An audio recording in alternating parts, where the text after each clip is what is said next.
the her Gotham Knights is terrible. Bro, I seen that screenshot and I didn't even attempt. With the game or the show? Nah, there's a show. Oh no, I knew that shit was gonna be bad. When I saw the trailer, I said, "Oh, this is gonna be bad." Did y'all see how they killed Batman? Not how they killed him, but I just seen the screenshot. Yo. My man was in a regular suit, like a suit, 3-piece suit and a tie with a cowl on. What?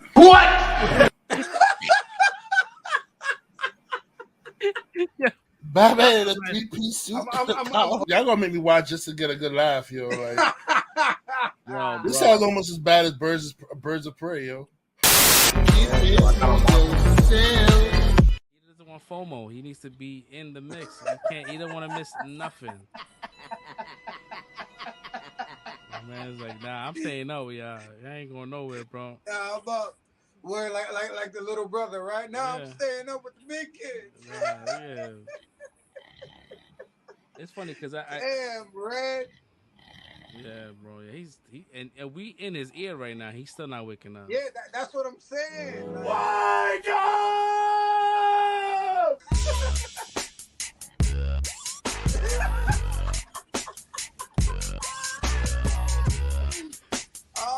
And see, he wanted a highlight video, right? So this is the highlight. Ooh, that spit came out. That spit came out, bro. That's a little. Bro, I don't know what happened. I mean, I was talking, and so I just knocked out, bro. Yeah. My man was hearing Genuine in his dream, bro. And I started hearing with Genuine music. I said, I already knew. I said, he's making fun of me. It's over. I know. Got him! I knocked out, yo. I was like, I was mid-sentence, too. It started as a whisper. Screamed it at the top of your lungs. We gained momentum. Ladies and gentlemen, You made us unstoppable. For a brand. We had a vision for change. Turn it off. Now. No! You made it a revolution. We told you we are the future. Anyone out here watching this new show? The future is now. Are you ready? Disruptors, breaking it and making it. How we looking? Solid, yeah, real solid. Dollar bill, y'all. They love it when I turn off the bass.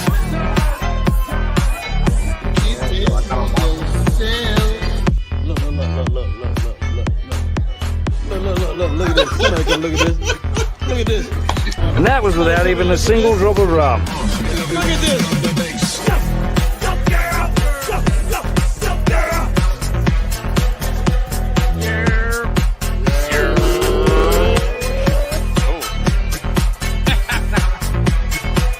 Fuck it. I like the energy. Whoa. I'm streaming over here. What the fuck is that? I'm just streaming over here. Pretty good, that. Right? All right. Fuck your life. I don't feel so good. We're supposed to have 4 Fresh Prince, but I don't know what's going on. I don't. They got my homie, man. Yeah. I don't give a shit. She's an American. If we can get her back, great. But like, bro, that shit is not even a comparable trait. Holy Jesus. What is that?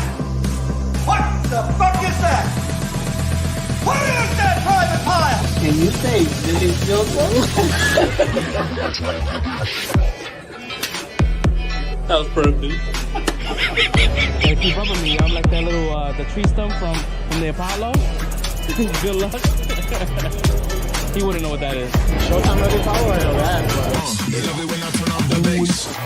Growing and more seductive than sex. You can't see. I can see it.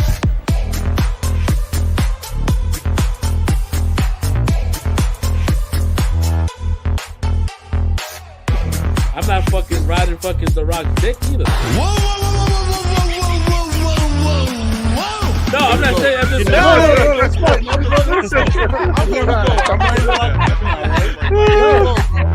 love it when I Good night, guys. Yeah. Yeah. We here, baby. Untitled Live, y'all. I got my spectacles on today. You see the glare? My glasses, my bag. Hey, we see the reflection, so we know if you're looking at something you shouldn't be. Ah! Yo, can't be looking at TikTok, man. Shit. No TikToks. That's what's up, man. Yo, shout out to everyone, man. Shout out to the new subscribers, man. Thank you so much. We appreciate y'all. We love y'all. This is Untitled Live, man. We are a group of misfits that talks about all kinds of shit. We go left, we go right. We talk about entertainment, political shit, all kinds of shit, current events. We don't stray away. We're not afraid to get canceled. We are afraid to get canceled, but we talk our shit. Yeah, bro. So we here. We made it for another Friday, guys. We here. We got some things to talk about today. We're gonna talk about Ant-Man, but like not. We're gonna have a separate Ant-Man show, spoiler review. Spoilers. We're gonna have that on. That's gonna drop on Sunday. So we'll have that out for you guys. It'll be a little 20-30 minute show just talking about spoiler talk. Today we'll probably just talk about surface level shit because we know a lot of people haven't seen it yet. It just came out. So we give you like overall thoughts of the film. A lot of like other things popped up in light of Ant-Man. A lot of like Marvel news. We're gonna talk about that. But if you guys haven't been here before, the first half of the show, first quarter, maybe half, depends. we kind of run through our week. Try to do a little quick temperature check to see, what happened this week. In our lives. So kind of like go through that. So I guess I could start first. I didn't really do much because it's very uneventful. Was able to kind of like really work on my craft as far as like creating new logos and all that kind of shit. I've been working on that. Working on new right there in the corner. Nice new logo there. Yeah, that's a 3D render. I was very I have the means to do 3D rendering now. It feels great.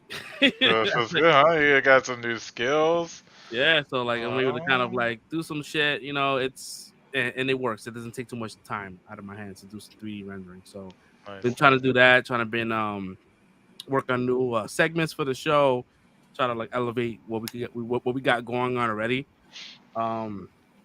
As far as like shows, man, a lot of shows kind of like it went dark this week. Like I was sad. Like there was no National Treasure. I did watch 1923. I watched that. Did The Last of Us, which was crazy. If you played the game. The 5th episode, right? Huh? The 5th episode, right? 5th episode, yeah, on Friday. Okay. Yeah. That's right after the show. You guys realized there was another episode out. So yeah, that. Yeah. We could get into that later. I started watching some show. I need to finish it. It's called Three Pines. It's Three Pines with Alfred Molina. It's on Amazon Prime. Pretty good. It's like a murder mystery. So pretty much he's in the reservation. He's trying to like investigate some like some missing native girls that went missing, and it's crazy. It looked very interesting. I know I fell asleep on like a couple of the episodes, so I was tired. I need to kind of go back, but it's pretty. It started off pretty good. But that was pretty much it for my week, man. Just chilling. Here for the weekend. That's pretty much it, man. How was your week, Soul? My week was jam-packed. No, my bad. I saw Ant-Man too. I saw Ant-Man. Oh yeah. So saw Ant-Man with this guy. Oh, this guy. So I can't get my pointing right. I don't know which way it's what. But this guy. Saw Ant-Man. It was Valentine's Day. And so first Valentine's Day with the lady. Bah humbug. So. He said bah humbug. And so. Why are you showing off the Ant-Man swag? Listen, don't worry about it. Yo, I've never not to cut into your week, man. I've never seen you not once ever go to the movie theater and buy the swag for the movie, for like the specific movie. I was like, oh shit, he's spending money today. Yeah, the Yeah, popcorn, you know what it was because it was because I saved money by getting candy at the bodega instead of buying the $12 Raisinets that they got. It's like I bought the $1.99 Raisinets, you know. So I was like, you know what? I did kind of want the AMC like helmet though, popcorn helmet. AMC always has the better fucking swag. I'm like, Always. shit, I might have to start going to AMC. That shit looks good. Anyway, yeah. So it Ant-Man at Valentine's Day. And we didn't do anything on Valentine's Day itself, really. It was like we both were working. We just went to a movie theater called Syndicated. It's right by Ichiran. And it's basically a bar, but they have a movie theater in the back, and they show like old school movies and stuff. And there was like some movie that was made, I think, in the early 2000s called The Love Witch. It was really bad, but it was hilarious. It's like one of those B-rated movies. But you can also order food there too. So you're watching a movie, you order beer, you get food. So she likes that spot, so we went. And then on Thursday, I took her out to dinner at a place called Cosmico. It's right by. It's in the Flatiron District. Really nice spot. It's a pretty penny. So. Damn. All right, cool. These ice chips with hot sauce are tasting all right. You're trying to show off right now, bro. Well, it's now when I'm eating ice chips with hot sauce, it's like shit. Other than that, I got some new Yu-Gi-Oh stuff. I'm excited. I got to update one of my favorite decks, the Galaxy Eyes Photon Dragon deck. I got the matching playmat that just came out, so I'm pretty happy about that. That's my little Valentine's Day gift to myself. Update getting the new cards that came out and the playmat. That's really about it. I've been rewatching Dragon Ball Z, like the Buu saga, because I missed I was on and off at the end when it was on Toonami. And so I'm like, yeah, I gotta, I know what happened, but I don't know what exactly happened. So I'm trying to catch up on it and just rewatching it from the beginning of the Buu saga to whenever it ends. But I'm watching the Kai version because I don't want to sit through 3 episodes of them powering up. So What is it is it like a fast travel version of Dragon Ball Z? Yeah, it's called Dragon Ball Z Kai. So they cut out all the bullshit. Oh, they cut out all the fillers. Yeah. There's still some filler, but very little. Like they really just kind of get to points, and it's much better.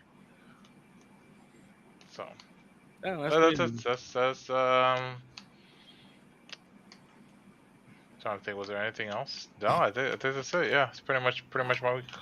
That's crazy, man. Funny that you mentioned Dragon Ball Z. It was on TV. Like not Dragon Ball Z Evolution, the live action shit. And I sat there and I watched the whole thing. The live action? Live action, right? And I'm like, yourself. Yeah, I don't see. The thing is, I'm not in that world, right? Masochist. Dude, that movie. Other than the fact that it's just a bad Dragon Ball adaptation, it's just a bad fucking movie.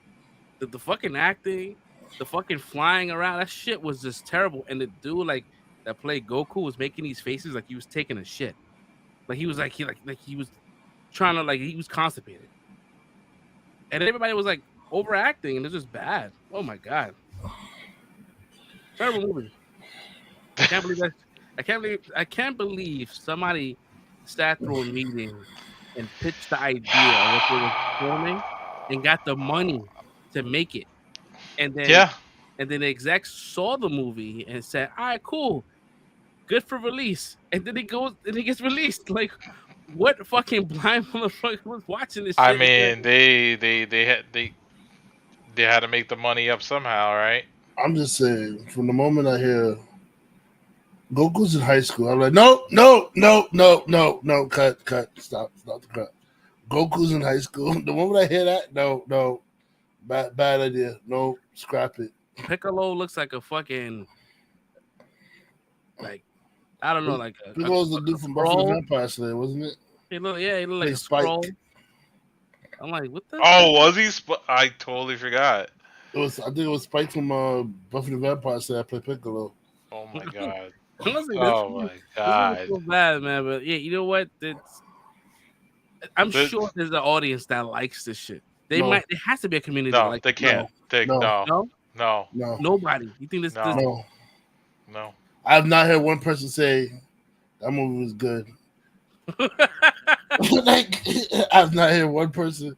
I haven't even heard it be called a cult classic. Like, you know what bothers me following about Piccolo's design in the movie is that his antennas were kind of like stuck to his head, and they kind of look like they were meant to be pulled out, but nobody pulled it out of the mold. Dude, there has to be a weird obsession of this movie. Like this, it's funny. Like, we talk about this shit, but like backstage before the show started, I was watching Mario Brothers, the old. That's why the show started late, folks, because he was watching Mario Brothers. I was watching that shit, and I'm like, yeah, I could have stopped watching it. It's a terrible fucking movie, right? No. Actually, it's not. It's not a terrible movie. It's just not an accurate movie. But for what it was at the time that it was, Sticky's on it. You know, it was a good movie. It's a good movie for the time that it was released. If it didn't say Super Mario Brothers. If it didn't say Super Mario Brothers, it would have been a good movie for the time that it was released in. No, that's true. Like, it's not bad. It's bad. But it's bad because Mario. It's bad because it's supposed to be Super Mario. It's funny bad. It's like, and it's funny, right? John Leguizamo, I love that guy to death. I met him a couple of times. Like, he's a very big advocate of like Latin representation, Latinx, and all that shit. Like, how they shouldn't give like certain actors that's not within the race and all that shit. I'm like, bro, he was playing a fucking Italian. Yep. He was playing he was a Colombian playing an Italian. So like you and Bob Hoskins stole 2 jobs from Italians. Yeah. Bob Hoskins is British.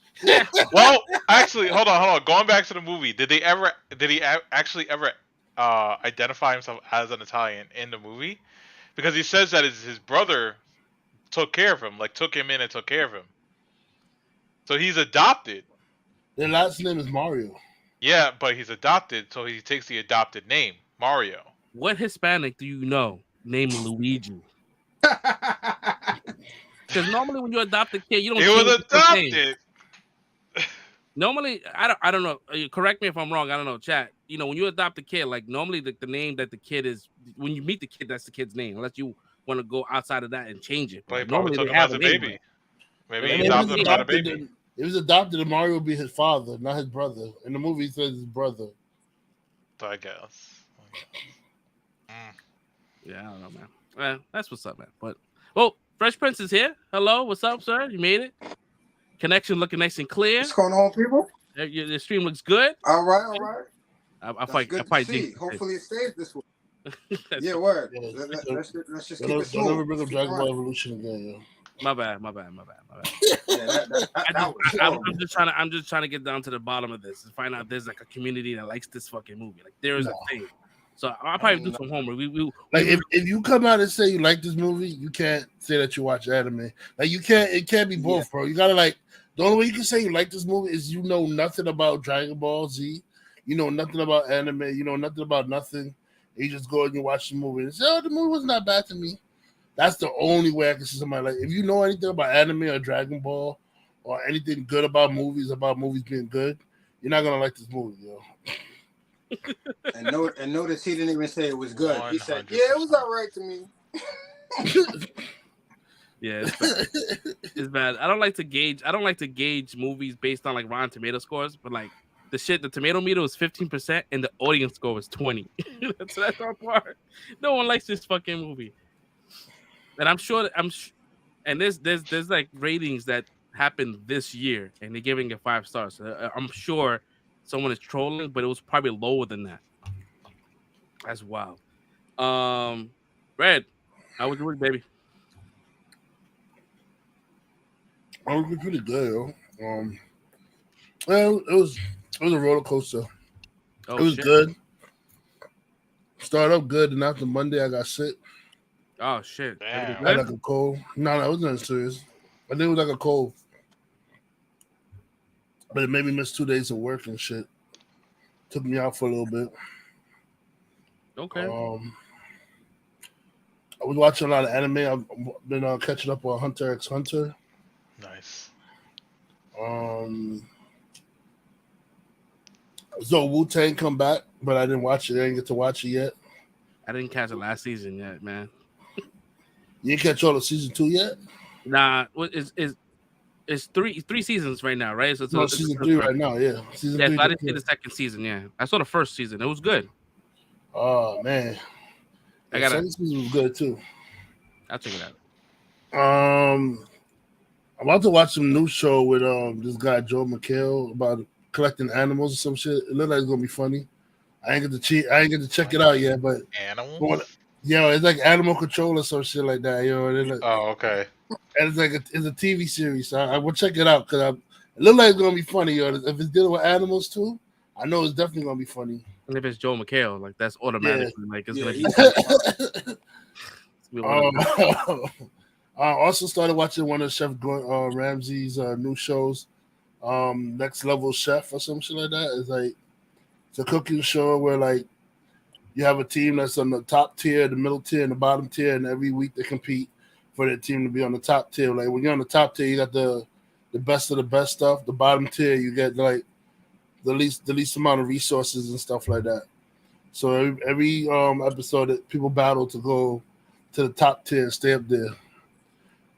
So I'm gonna check it out. It's pretty decent. Masked Singer came back too. So is he still wilding? Gordon Ramsay still wilding? He's more common. This one. It's not. This one is because he's coaching one team and then there's 2 other coaches.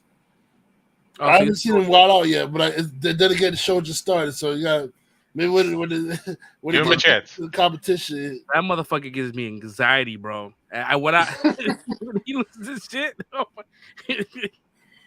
Oh bro, man. You know what it is? Because you used to watching them on Hell's Kitchen and shit. Hell's Kitchen. And them niggas is fuck ups, yo. Everybody at Hell's Kitchen is like in the beginning is fuck ups, yo. So like he's cussing out his mind, bro. But if you cook good and you don't give him a hard time, he's calm, bro. Like you ever see when they do good, they be like, okay, this is good, pass it on. Oh, this is good, pass it on. He's calm, but when they start fucking up, he be like, what the fuck is it? What? Oh, He'll call you, he'll call you any kind of word, any kind of like fucking asshole, fucking cunt. But when he calls someone a fucking donut, makes me fucking tear up, bro. Fucking donut. I'm like, yo, when he said that he called a donut, bro, that shit is mad. Bro, he took 2 loaves of bread and put it next to the person's head. He said, "What kind of sandwich are you? An idiot sandwich." He said, "What kind of sandwich are you? An idiot sandwich." Yo, bro, he's ruthless in that kitchen, man. I don't know. I don't know, man. I couldn't do it, yo. I probably would have scored. You know my mouth, yo. I'd have talked back. I'd have been talking back, yo. I'd have got kicked off the show. It's over. Without a doubt, yo. Because I could just see myself saying, who the fuck you think you're talking to, son? And that shit is over for me. The show's over for me after that, yo. But yeah, but nah, I enjoy shows, man. Gordon Ramsay shows. Let's see. I watched I watched a couple DC movies, cartoon movies. I watched the Constantine Mystery House of Mystery, and I watched his other one, Demon, like the Demon King or something like that. I forgot what it's called. It was 2 cartoon movies, pretty fire, yo. On HBO Max, right? On HBO Max? Yeah.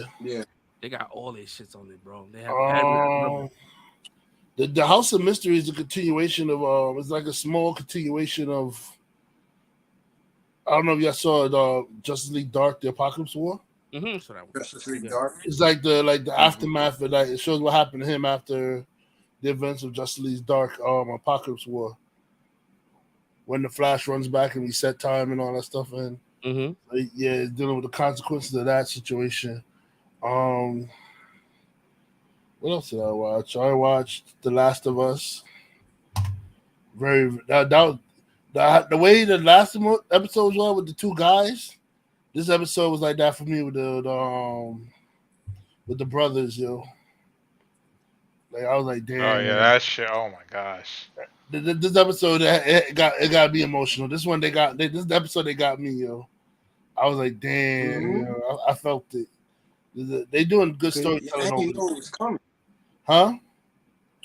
I said, and you knew it was coming. Yeah, you know it was coming, but it's still you still don't want to see it. Yeah, I wasn't ready for it, man. I knew it was gonna happen, so I'm like, they're not gonna stretch this episode. It's gonna happen this one. I knew that shit. Yeah. Saw The Last of Us. I watched Ant-Man and the Wasp: Quantumania. I enjoyed myself thoroughly. I went there early in the morning, 10 a.m. I caught the 10 a.m. show. Damn. Yeah, man. I enjoyed myself. It was a good watch. It was a good watch, yo. What else did I fucking see this week? I know I saw more. Oh, I rewatched Guardians of the Galaxy Part 2. I don't know. The second movie, I think Volume 2. I like the soundtrack of Volume 1, but I think Volume 2 is my favorite Guardians movie. Even though I like the soundtrack from Volume 1 better. Is that weird? That's weird, right? It ain't. I mean, it ain't weird. It ain't weird. It's your opinion. I think they both good. No. Both soundtracks are good, but the songs I felt like I like the first more one in Volume 1 than it did in Volume 2. Like Volume 1 just had just had some classic. I mean, but they both. I mean, it's hard to pick. They both have some good shit. But like I don't know. Like I don't know, it was like an emotional day. It was the whole first. Because I watched Last of Us and Guardians in the same day. It was a very emotional day. If anybody watch Guardians Volume 2, you know how it ends. Yeah. So it's like You set yourself up. Man. My man's feeling mad emo today, bro. You should have watched the Guardians, the new trailer to Guardians 3. That shit is mad sad. Yeah, You already know motherfuckers is dying. Like there's multiple people that's dying from this crew. So I'm like, I don't want to see this movie. Bro, I have theories. I think the people who they show us is gonna go is not who's gonna go. I think it's gonna be Peter and maybe Rocket. That otter is gonna die. I think it's gonna be Drax and Peter. It's definitely gonna be Drax. Sometime I think it's definitely gonna be Drax. He's gonna be like, "Oh, I finally get to go see my wife and daughter." And I think the new leader of the Guardians is gonna be Mantis. So? Yeah, she's gonna take over. So they're not gonna. I'm not sure if they're gonna make another Guardians movie, but like James Gunn said, it's the end of this crew that you see them as you see him. So it doesn't mean that we're not gonna ever see him again. But I think that she's gonna be a Ravager. Maybe they might fucking kill Kraglin. You know, even killing Kraglin, I'll fucking shed a tear. Even though he was a fucking, he kind of like, when they did that coup, he was part of that crew, that fucking. Nah, it wasn't that he realized he fucked up. He didn't mean it. He didn't mean it. Yeah. Yeah, but he was putting the battery in people's back. Nah, he was standing up for the captain. It was then when they called Rocket, the captain was like, instead of like turning him into like the golden people to get the high money amount, he rather sell the battery core for the less money then turn Rocket in, and that's when Kraken was like, you know, Captain always had your back, but this time, Captain. But that's the thing. Like Kraken is his left hand man. So the moment you start disapproving his shit, the whole entire crew is gonna be like, "Yo, fuck it." Then you have Taserface come in and all that kind of shit. But it's like he ain't too smart though, man. You know what I'm saying? It was an emotional moment where you know Taserface was really the one trying to pull the mutiny in the coup. You know what I'm saying? And then it was like in the midst of all of that where Kraglin was like, "Yo, word, you right, bro. You wildin'. I always had your back." And you like he didn't mean it. You know what I'm saying? He ain't too smart. Yeah, he used Kraglin as a pawn. Mm-hmm. Yeah. Kraken redeemed himself like 2 seconds after that anyway. He got Yondu his fin, so so he redeemed himself right after that anyway. So yeah, I saw God. I feel like I saw more this week, but I'm not remembering. But it's all right. I think I passed it on anyway. Because you know work was calm. I didn't really do much for work besides being sick and then coming in and then watching some people fake like they were about to steal, but they're not doing the last second. I hate that shit. When you watch the whole time and then decide last minute they're not gonna steal. Like, bro, I wasted my time watching you right now, bro. Like, you was definitely giving the stealing vibes, and then you're just gonna turn around and put it back on the shelf. Like, come on, bro, go for it. You just, I'm horrible, yo. I'm over here cheering them on. Like, go for it, man. Go for it. Do it. Nothing's gonna happen. Do it. Go for it. You got this. You got this. Go for it, man. Well, I watch as I pass it on the first place, other stuff is gonna come. The shit's gonna. I'm gonna remember other stuff that I watched this week. Yeah, same with me. How was the week, Fresh? Week was calm. Same like y'all. Not too much happened. I really personally like the free time that I had, and I'm realizing how stressful this stuff is now. Like I've been trying to like really separate and configure like the Facebook pages and all that. Well, my social media pages, period, and trying to like isolate what we do for like, you know, entertainment and stuff like that, and then separate my personal and business and stuff like that. I meant to ask you why you got like 2 Facebook pages. I realized that you had. Yeah, like, cause you know that was the purpose of me creating 2 in the first place. You know what I'm saying? But like, yeah, over the years, it's like, all right, I got on one, and again, this is me just.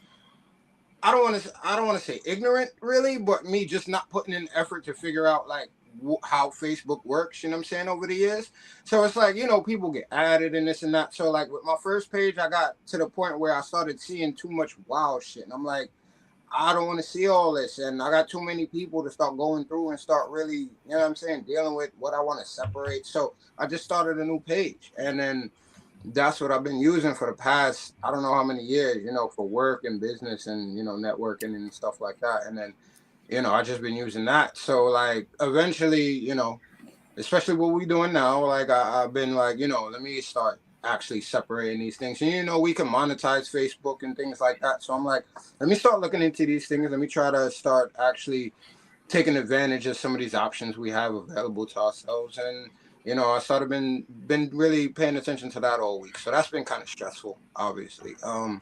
But besides that, you know, got kind of sad because I'm coming to an end with my Night Court binge. But besides that, I did watch The Last of Us, going to see Ant-Man and the Wasp tomorrow with my son. Like you guys, I always get to this point, and it's like, I know I've seen some other stuff. I mean, you know, I'm a wrestling fan, so I've been watching wrestling. That's been kind of cool. They got a main event, a pay-per-view or whatever they call them now. But Elimination Chambers tomorrow, so that's gonna be cool. I did cheer for Sammy, but I know he's gonna get whooped. Yeah, most likely. You know what I'm saying? Most likely. But it's been an entertaining storyline, and if people been paying attention from the beginning, this is really, even though Sammy is a big part of this right now, like it's really still Jay's initial storyline. Yeah, it's Jay's story, I know. From the beginning. So yeah, I'm riding the wave. I'm enjoying it. My man Seth was wilding. Y'all seen the video I put out. My man was with them big red boots this week. So shit was hilarious. That was cool. People been really buying them stupid ass boots though. Like it's really crazy. That's crazy. I don't understand it. I don't see what it is other than. I was gonna cop Oh as my a god. I was gonna cop as a display piece, and this is before it got crazy. Like I knew about the Right. misfit fucking boots before like it got crazy, right? And I was like, I was hoping that it would fall under the radar so I can get it, so I can put it in a shadow box. Cause Astro Boy is like one of my favorite fucking characters, right? So just having that, like, I'm not gonna wear them because that's just fucking ridiculous.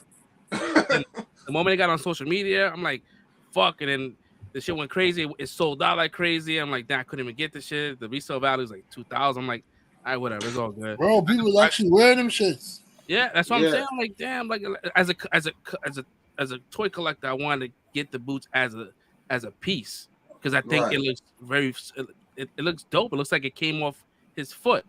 Right. Yeah, but it's crazy. The fact that people wearing them, bro, it's crazy. Like, Seth Rollins curb stomped somebody with that shit on Monday Night Raw, yo. My man caught the Miz. Yeah, he curb stomped somebody with a curb stomp. Crazy. I don't think the and it was in Brooklyn at the Barclays, man. Tight. Yeah, nah, they killed it for me, man. I was like, damn, man, I knew about them shit. I'm like, yeah, nobody's talking about this shit. That shit hit. I forgot who brought it. I think one of the celebrities posted it, and then it went crazy. Like, fuck, man, I ain't getting. That's all it takes is just one celebrity just to be like, yo, these shits are fire. Yep. And all of a sudden, everybody's like, oh, I thought they were ugly before, but now they're fire. Damn, them shits would have been so dope in the fucking shadow box, bro. It would have been so dope to have them shits. Them shits cutting on people's circulations and shit because fucking boots so tight. I saw a video of somebody trying to get them shits off her foot and she couldn't. I was like, damn, that's crazy. It's a bunch of those videos. One, I seen a dude on TikTok. He's like, yeah, I got him, whatever. But he was like, yeah, turned him around. Dude slit the back with a razor blade. He was like, yeah, I'm going to show y'all right now. This is what I did because I'm not going to be out here looking like a fool like the rest of these people like ain't getting them off or whatever. I'm like, bro, if you got to do all that, it don't even make no sense to cop them, bro. Like, that's crazy. You just destroyed them. Like, for real, you got no resale on them now. Like, period. If that's like Fresh is talking about, if you're a collector or you just wanted to stunt real quick and then you have no resale value now. It's done. You just, I don't know, man. That's just crazy. It's crazy. Damn. But, besides that, there's been a lot of rumors and stuff like that. I'm sure Fresh has a lot of this stuff. But whatever you don't have, I actually took notes this week, so I got some stuff actually. I got some notes too, man. What I learned about myself is that I need to write shit down. Like, me too. If I don't write nothing down, I talk in thoughts. I will forget something, and I'm like, fuck, I should have added that shit. So like now, even if it's something small, I jot it down, and it helps me along the way because I've been forgetting shit, man. Because I feel like my mind is all over the place. It's the creative mind, and it's never linear. It's always fragmented. It's like different fucking. I'm the same. I'm the same exact way, brother. Like I learned that about myself a long time ago, and I've been trying to be hard on my son about that, like taking notes and stuff like that too, so you can go back or whatever. But my whole thing is like, when we get in front of the camera, that's the thing. It's like, we do this, and it's been cool. I've loved the whole experience, and I just feel like I'm cutting myself short or cutting us short because honestly, we it's the kickback. So we come in here and we let go on what's going on. You know what I'm saying? It comes off very authentic, but at the same time, like you said, I have a lot to say, and when we get together and start talking, like you said, things get fragmented and then you forget, and so. A better product for ourselves and for our subscribers, everybody that's coming along too. We want to make sure that we're doing the best job that we can for you guys. So yeah, I'm trying to do my best to make sure I'm as concise as possible as well. So yeah, I made sure I did that this week. That's what's up, man. Oh, forgot about one show that I did watch this week. Shrinking is on Apple Plus. That is a really good show. I'm surprised that I didn't write that down. Again, I'm still a beta. It's weekly, right? Yeah, it's a weekly show, but I caught on to it and it was already like 4 or 5 episodes in already. So I'm like, oh shit, I was able to kind of binge what they had already. So pretty much the premise is this a shrink, pretty much a therapist that really needs his own therapist. and it's with Harrison Ford, Jason Segel from I Love You Man, and all those little funny Judd Apatow movies and shit. It's a really good fucking show, and it has like a really like good comedic beats to it, but also like some like real shit. And the dude just lost his wife like a year ago, and kind of like was been in mourning, and he has a daughter that's somewhat of a teenager. She's like a young adult, and she's like holding the pieces together versus the father holding the pieces together. You know what I mean? And it's crazy. Harrison Ford. I've noticed that lately Harrison Ford has not been phoning it in. I know I've been saying that shit for years. He has been, but I think that this year, like the projects he's been coming out now, seems like he's not just like here for the check. Like in this show, he's like very like he's suffering from Parkinson's, and he's playing a different character, not really playing himself. So I'm like looking forward to seeing him as Thunderbolt Ross or President Ross. Looking forward to seeing that. Indiana Jones. Even though we talked about it a couple episodes, like the rumor that happened, the rumor that's kind of like percolating about it being like kind of a going back in time situation, a retcon, and I think that you kind of see it in the trailer, like you see a younger version of himself, and it's almost like he kind of knows, like it's a weird trailer, but it's not for nothing. It looks good. Like I wasn't checked out. I was not like, oh man, this is terrible. It looks good. Even watching it on the big screen, on the IMAX screen, it looked really good. I'm like indie. Yeah, I saw that trailer. I was like, yo, my boy. It looked good. And the funny thing, when he was the end part, he was like whipping everybody. Yep. My boy. Like, get back. I was like, oh, they brought back the old sound effect, but like it looked good. It didn't bother me. Hopefully it doesn't fall now under that, Crystal Skull situation. I kind of like not look at that as Indiana Jones. Like that's like an elsewhere Indiana Jones. Because I don't know if they're gonna like, bring up his son. You can tell Crystal Skull there's no mention of Shia LaBeouf, nothing. There's no like you can tell it just like they wiped the Crystal Skull out the memory, bro. It's like it's out of here. Yeah, it never happened. Even though that's a big event for him, not to like not remember, right? You know what I mean? Like that shit is like aliens. But like I think they're gonna be like, just that never happened. I'm not sure if he mentions it in the trailer. He says I've seen a lot of crazy shit, but I don't believe in magic or some shit. He said I don't believe in magic or anything like that. But even though I've seen a lot of crazy shit. Is this directed by Steven Spielberg? No, it's not, right? This is the one that he didn't do. No, I don't think this one that was Spielberg. I think this is the one he kind of like let someone else take the reins on that. Yeah, I'm looking forward. It was bad. I still got the first 3 Indiana Jones movies, man. I just come off from there. That's how I feel. When people talk about how like, we're not gonna see like the iteration of the Justice League that we love. We have those movies we can always go back to. Like they still exist, right? They can't take those movies away from us. They can't take away Man of Steel. They can't take away BVS. They can't take. We have it. It's there. I was watching the shit last night, cuz. And it's funny because the video you post, that's the video I posted like a month ago. Like it seems like we always that part is what gets you locked in. That part. I all love the Zod part. Yeah. Yo, I love the Zod part. I always post the Zod part. Yo, once you get past that point, that scene, you watching the whole movie after that. Yeah, my man was wild disrespectful to that child though. He said, "Jerome was right." Been too.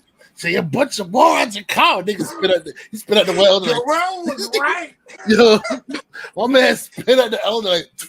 Word, bro. Hey, yo, that was a lot of saliva too. So if I was that actor, I was like, when he spit over my shoulder, I'm like, yo, dude. Word, you wildin', bro. I hope y'all got that because we're not doing another take. Yo, the funny thing is like watching the fucking the Flash trailer again. I'm like, yo, what if like even the what if Zod was able to kill Cal, right? Like Cal never made it to Earth, right? But that scout ship that you see in BVS with the open pod, in this universe, she escaped that open pod. Like that's her that got out of that open pod. And when she got captured by the government, and when she came out and saw Zod, and Zod told her or alluded to something. She's like, "What did you do?" Like saying like, "Did you kill Cal? Like, what did you do?" And I think that's what's gonna happen. Like, she's gonna find out right then and there that Zod was able to kill Cal. I'm like, oh shit!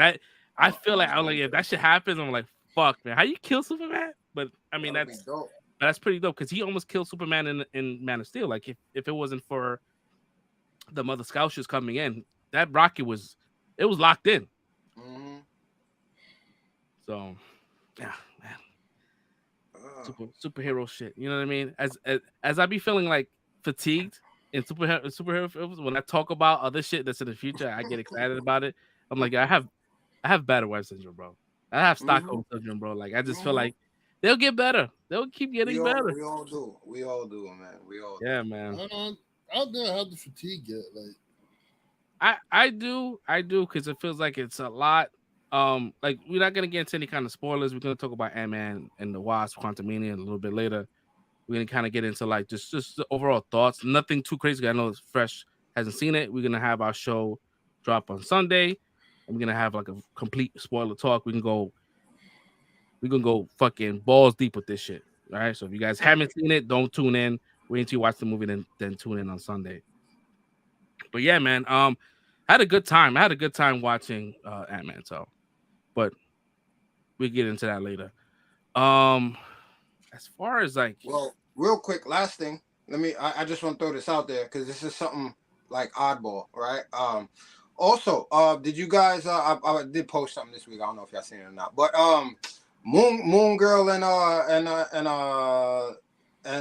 Devil Dinosaur. Devil Dinosaur. That's pretty good. That's my daughter started watching the first couple episodes.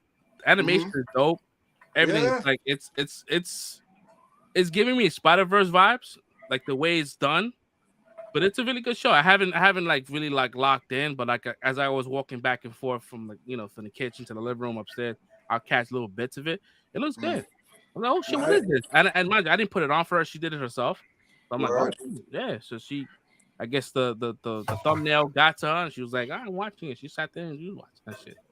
And I think, well, obviously it shows. Like I think it'll be a good show for anybody that has kids and is looking for wholesome entertainment for their kids to watch. Like this is something like I don't know if you guys know about Moon Girl, but like that's a good character for especially minorities, like young black and brown girls to watch. And I watched a couple episodes of the show. Like I like the way they're doing it, and the voice cast is dope. I can't remember my man's name right now, but dude that plays Uncle Ruckus from the Boondocks, he's the grandfather on the show.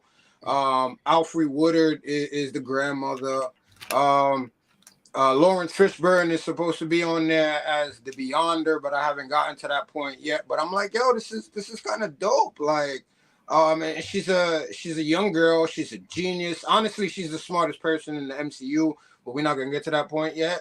But like, yeah, it's a dope little show. Like you said, the animation is tight. Like I dig it. I think it'll be cool for anybody that has children and something that they want to watch with their kids. Like I think it'll satisfy like adults that need to sit there if their kids take over the television. Like I think it's something that you'll be able to enjoy with your kids. So take a chance and watch it if you guys haven't checked it out yet. Nice. Yeah. I'm trying to lock in this weekend and watch that. Because it looks interesting. So I'm gonna go ahead and do that. As far as like there was a lot of shit that happened. Ant-Man and the Wasp came out, and there was a lot of kind of like the reviews kind of was like a mixed bag, and because of that, a lot of like I'm not sure if it was coincidence, but a lot of news came out for the Marvel side, right?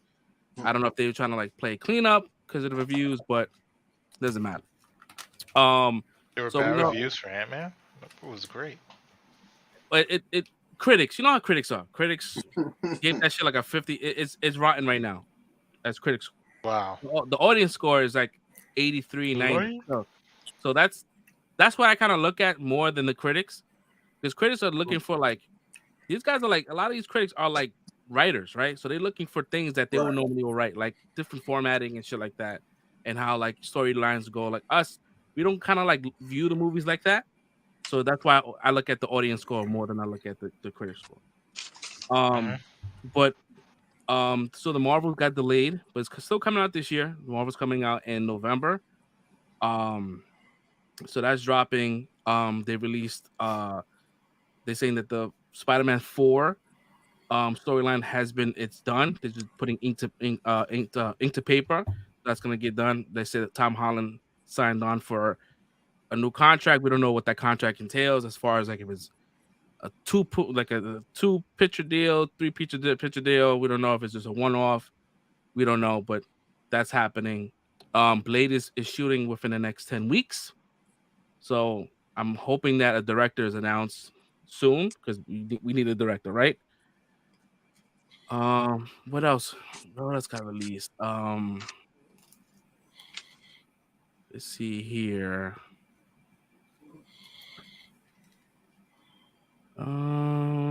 Let's see. Do you have anything else? Fresh Prince? Because I know he released a whole bunch of stuff. Yeah. Talking about Feige, right? Yeah, Feige. He released a whole shitload of fucking information. Yeah, so I actually have all of that just in case you didn't have everything. So I guess that's good. I took it down. So Kevin Feige had an interview with Entertainment Weekly, and basically going over everything between phases 5 and 7. He was quoted by saying he wants Marvel Studios projects to stand out, so people will see within the next couple of years, as far as like the Disney Plus releases, that they're going to be different as far as how they release them. They want the show. They want shows that can only be shows. You know what I'm saying? So like how we complain, or how people were complaining about how this should have been like a movie, or it seems like it was a movie that they cut down and put into a series. Basically, they're trying to stay away from that now, and they're gonna make sure that they're doing like full episodic like seasons of television shows, like how Daredevil was. So each episode gotta have some action and shit. You can't just have like one episode all dialogue and then the next episode like, you know, it's like you gotta have some action in between. If you're gonna do like especially like a superhero show, you gotta have action in every episode. You can't just have me sitting there listening to dialogue every episode, man. Like, so yeah, step it up, Feige. Yeah. So and to your point, basically about what you're saying, is also within that with the releases, they're gonna have less releases throughout the year, and they're gonna space them out more. I could put the foot down and like, exactly. I was about to say that. I know that Tiger coming in like, yo, listen, we taking money away, so y'all need to put it to where y'all need to put it to. There's only that it went from 4 Disney Plus shows this year to down to 2. Yeah, it was supposed to be like 5. Yeah, like what was it? Secret Invasion, Ironheart, Loki season 2, Echo, and Coven of Chaos.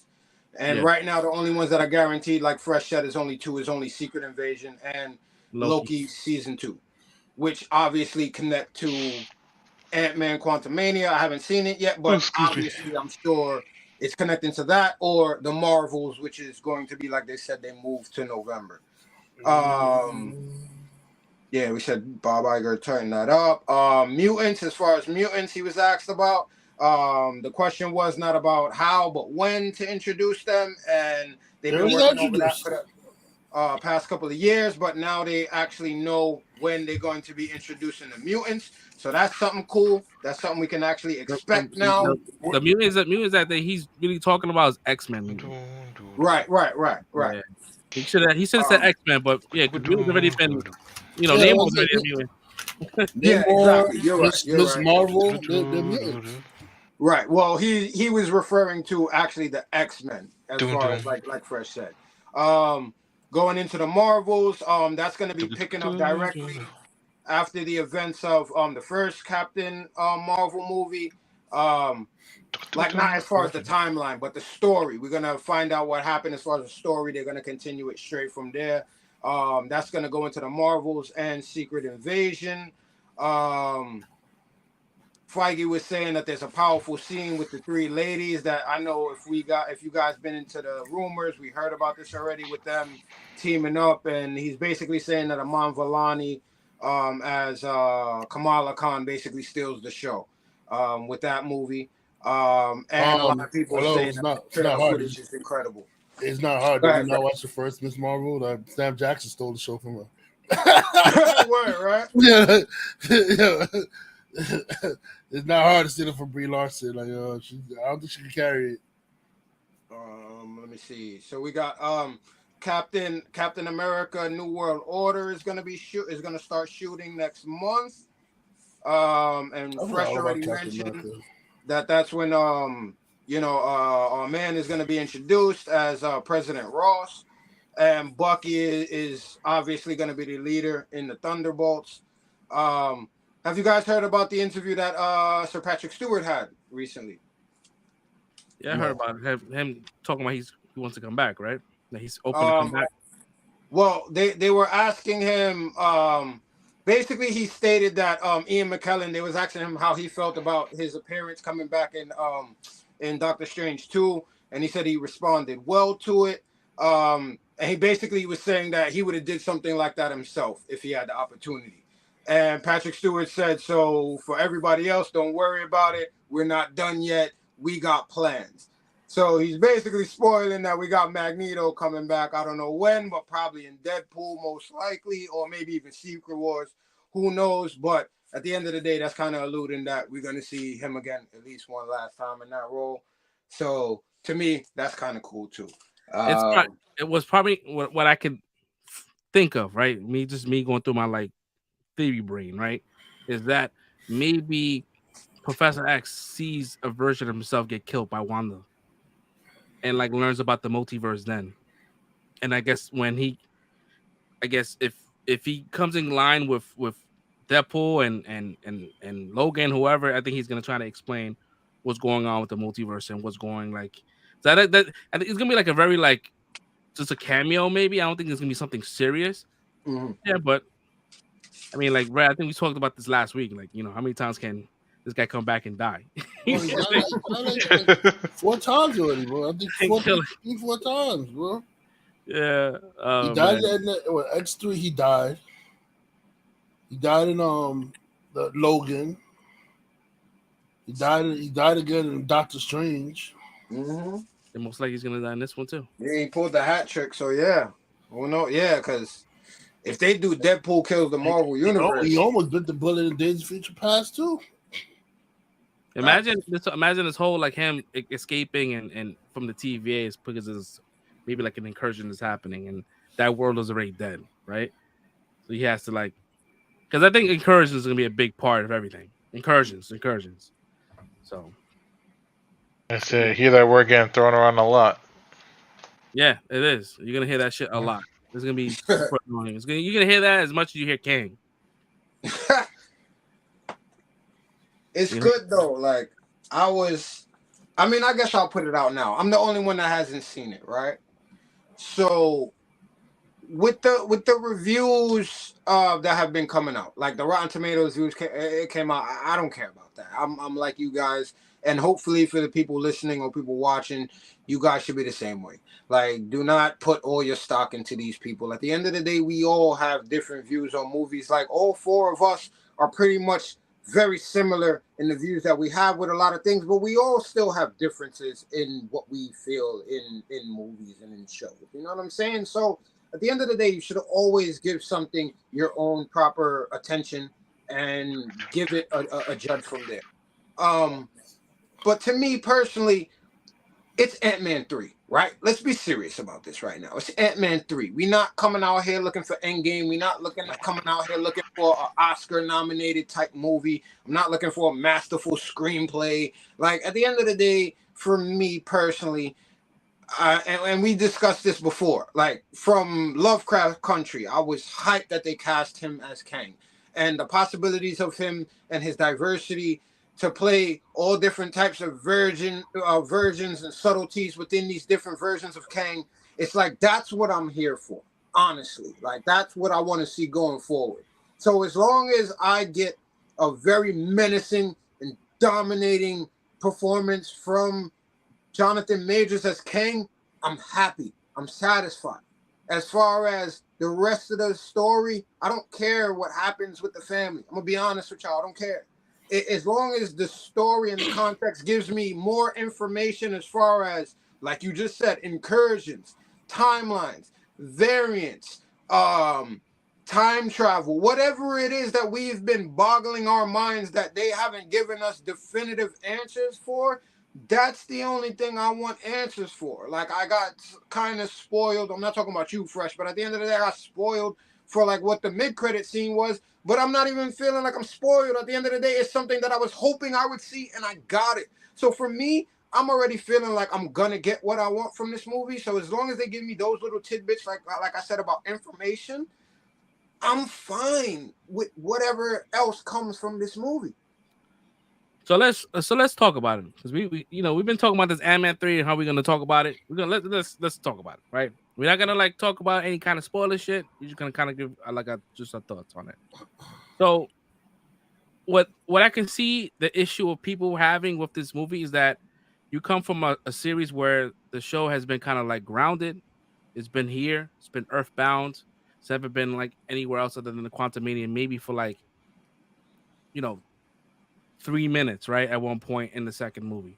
Everything else is pretty much earthbound. So to take a series like that and kind of like pivot and go straight Quantumania, I can see why people have issues with the movie, because it's crazy. It's not like it's definitely not what Ant-Man has been used to, putting himself into. So I think that's why I see people having that issue. I don't care. The only thing I did miss was like maybe like the heart of Ant-Man, right? Like, the supporting cast, like the Russian dude, T.I. I know T.I. was not gonna be in this fucking movie after that fucking allegation, but like Luis Michael Peña's character, like, but I get it. Like, this movie was not really earthbound. They only show Earth maybe like all together like 10 minutes. Everything else is the quantum realm. And even though we don't know, your boy Des Melchin is voicing one of the characters. He's voicing Luke the funniest one. The gooey looking dude, Zeb or something like that. The fucking alien that kept asking how many holes do you have. Like that. I love that guy. That guy's my guy. But yeah, the movie. There's definitely like there's a lot happening, right? And for someone that doesn't really know what's going on in the timeline, if you come into this movie not watching any Ant-Man or not watching a lot of the other shit, like kind of like a casual viewer, you might get a little confused because there's a lot happening. Right. But the overall story was good. The jokes were good.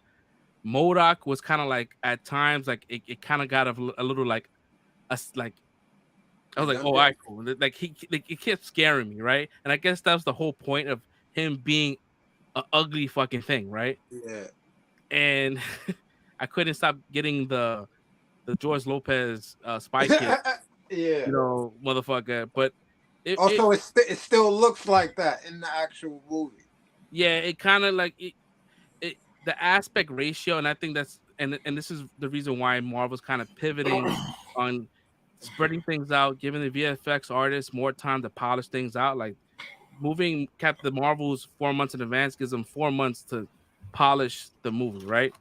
And this movie, I'm not gonna say it's not polished. This movie is fucking gorgeous, right? The world building, the aliens, it reminded me of like Star Wars, like the cantina situation. Like the character designs look fucking dope. It looks like a good. It's well done. It's just the MODOK stuff kind of took me out of it a little bit, because it's like it almost looked like it didn't, like it was just stretched, like his image was just stretched into that form, and there was like no depth to the face. Right. And I think that's because maybe the VFX artists were rushed, and I'm sure what Disney's been doing, what Marvel's been doing, they've been releasing stuff on Disney Plus remastered and not telling us remastered. Right. So this digital release may get a better kind of like more clarity of MODOK. Because even if I have here, if you go to I'm gonna put this little image here. This is like the straight up like 1-to-1 rendering with the director and MODOK. And if you look at that looks fucking cool as fuck. Right. Like that looks like something that's believable within the quantum realm. but I guess the depth, like the shadowing, didn't really resonate in the CG. Right. But nonetheless, like I know it's kind of like a derailment from like the actual MODOK, but it's dope. Like I don't want to get into like crazy spoilers, so we could get into that on Sunday. That was the writer that was in the picture, right? Yeah, that was the writer. Yeah. Yeah. So, I mean, I had a good time. I laughed, but mind you, like I understand Ant-Man's character and I understand the humor. Like it's not for every audience, right? It's not. Like you really have to like the Ant-Man to kind of like really like get the jokes and get the quips and all that kind of shit.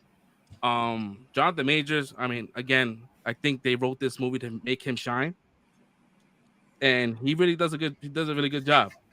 There's a couple of things that I wish that were changed, but that'll be in the spoiler talk. I can't wait for that conversation, and can't wait until we all on the same page so we can go crazy and really get into this shit. But I want to ask y'all questions so bad, but I'm like, nah, I'm going tomorrow. Nah, just go into that movie, enjoy it, have fun with your son. You're gonna have a good time. But yeah, man, this movie was really good, man. I give this movie, I have to give it a score, like even though it's like not spoiler talk, but like I give it a 4 out of 5. So how about you? I'm good with that for an Ant-Man movie. I'm good with that. How about you, Soul? Oh, I think Soul's muted. Why am I muted? Did you mute me? Was I making noise? Yeah, you were making noise. I muted you. Oh, sorry, I didn't know I was making noise. Anyway, 4.5. That's not a bad score. What about you, Red? Me?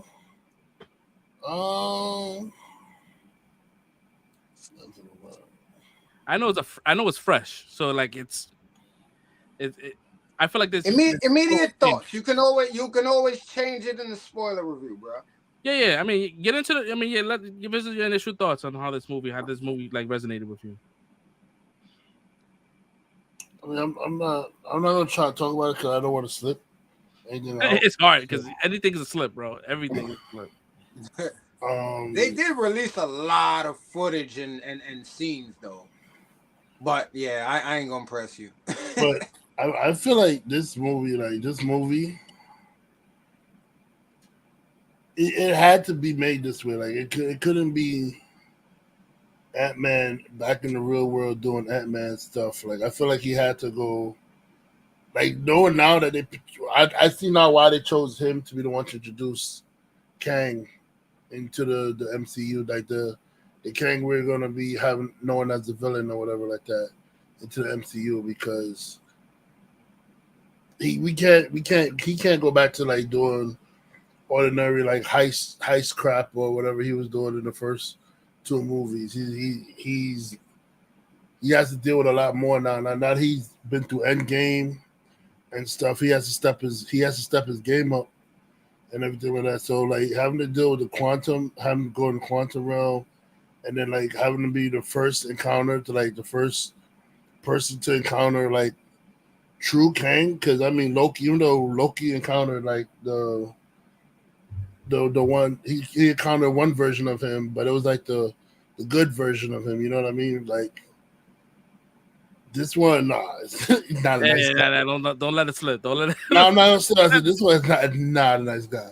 Like I'm just gonna say it's not a nice guy, and I like the build up like through the whole before you even meet him. Is the build up is just like crazy. It's just so much tension because like they're like, you came from where? Everybody's like, yo, you came from where? Oh no, you gotta get out. You gotta get the fuck out of here. You're like, yo, like it's like people like they know like they so scared like off rip. Like they just know like nah, you who? Nah, you gotta get out of here. You got down to like the build up that anticipation when I met it was real, bro. Like I got anxiety like wanting to meet him.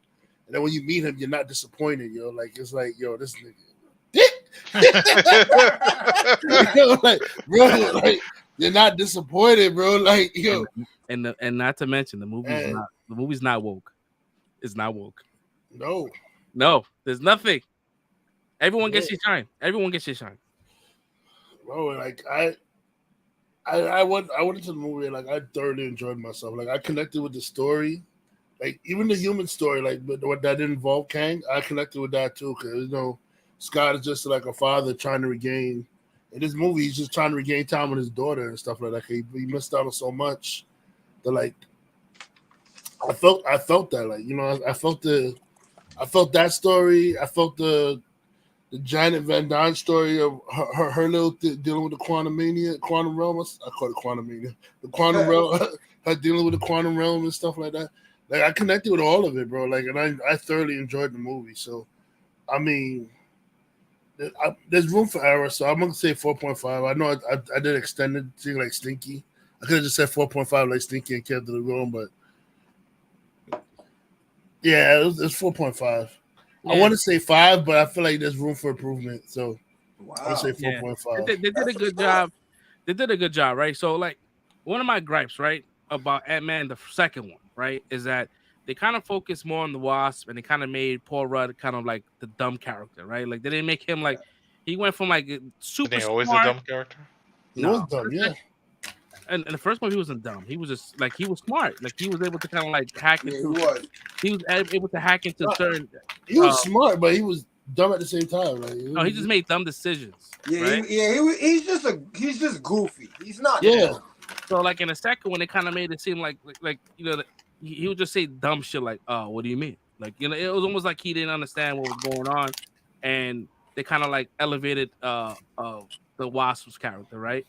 And I felt like in this one, I'm like, oh man, they're gonna introduce Cassie. We're gonna see a lot more Cassie, and they're gonna kind of like push her. And right now, they kind of like everyone got their own storyline. Like, it was like Game of Thrones, right? Like, you had teams, and they all building up into this one, you know, one storyline. So it was and I was almost scared because when they introduced children or like a teenager, I'm like, they're gonna fuck things up. They're gonna be super annoying. I mean, yeah, she was kind of annoying, but like, I can overlook her. You know, right? she was annoying for the right reasons though, because like, I don't want to say much because you know, Fresh Prince is here. I'm gonna say it for the spoiler. I feel like she was annoying, but I let me ask you this, Red. I understood why she was annoying. That makes sense. Let me ask you this so you don't have to spoil it, because I heard this from somebody reviewing it. Do any of y'all feel that there was a Mary Sue aspect to her character? Well, I don't want to see. We don't want to spoil it for you, but for the viewers, they don't want, like, maybe we don't want to speak on that. Okay. Yeah, because like, you know, we because it seemed like we we'll have the spoiler. I'll save it for the end. I'll save it. We save it for the spoiler talk. We do that after dark. My bad. But yeah, but it was good, man. I had a good time. It was a good time. Like, it's been a minute since I've been to the theaters. I think the last movie I saw was Black Panther, right? That was like in November. Yeah. I was happy to go back. I really wanted to go see Avatar. I'm like, I haven't seen Avatar yet. But it was a good movie to come back to kind of see. And I think the last movie I seen was Violent Night. Yeah. That was a Santa Claus movie killing the bad guys. Yeah. Yo, I haven't seen that either. You guys ease my spirit so much, like hearing your responses to this, because I ain't gonna lie, man, like, as much as we try to be like, I ain't listening to these people, it's been a wave of like real sus, iffy type reviews and responses, man. Like, I'm like, yo, what's going on right now? I'm giving you like kind of like a surface level like reaction. There's a lot of like stuff that I have issues with, but like the stuff that I have issues with are like spoilers, and I don't want to right. But like, there's definitely like, you know, or not even like I wouldn't like issues, like more like understanding. Like, I'm kind of like confused on what's going on, so maybe I need some kind of clarification. I haven't watched any kind of breakdown of the movie yet. I haven't watched anyone's reviews yet, because I know a lot of people are shitting on the film, and I don't want that kind of like fucking up my score coming into the show. Right. And now it's from like A to B concept of the movie. It's solid. Word. It just, there's certain things that I wish that was like explained a little bit more. Yeah, touched up, or like the MODOK stuff. Like, I get it, you know, I can overlook that too. But like, it just certain things. But yeah, I can't wait for the spoiler talk Sunday, so we could definitely do that. But yeah, man, that was my MODOK was one of my issues. I feel like MODOK should have been there. Should have been what? You said I shouldn't said have been there? MODOK should not have been there. That was one of my issues with the using the MODOK character in this movie. But I mean, I get from the first Ant-Man to this one, it kind of makes sense to bring him at that point that he's there because of how it happens. It kind of derails his origin, right? Because he's not from the quantum realm. Yeah, like he's a scientist. Like it kind of like it erases that whole entire storyline. So you can't use that. You can't use that. He's like. It's not even the same. There's not even the same character. Like in. It's really not. Yeah. No, it's not. Retcon the whole character. He's the leader of like the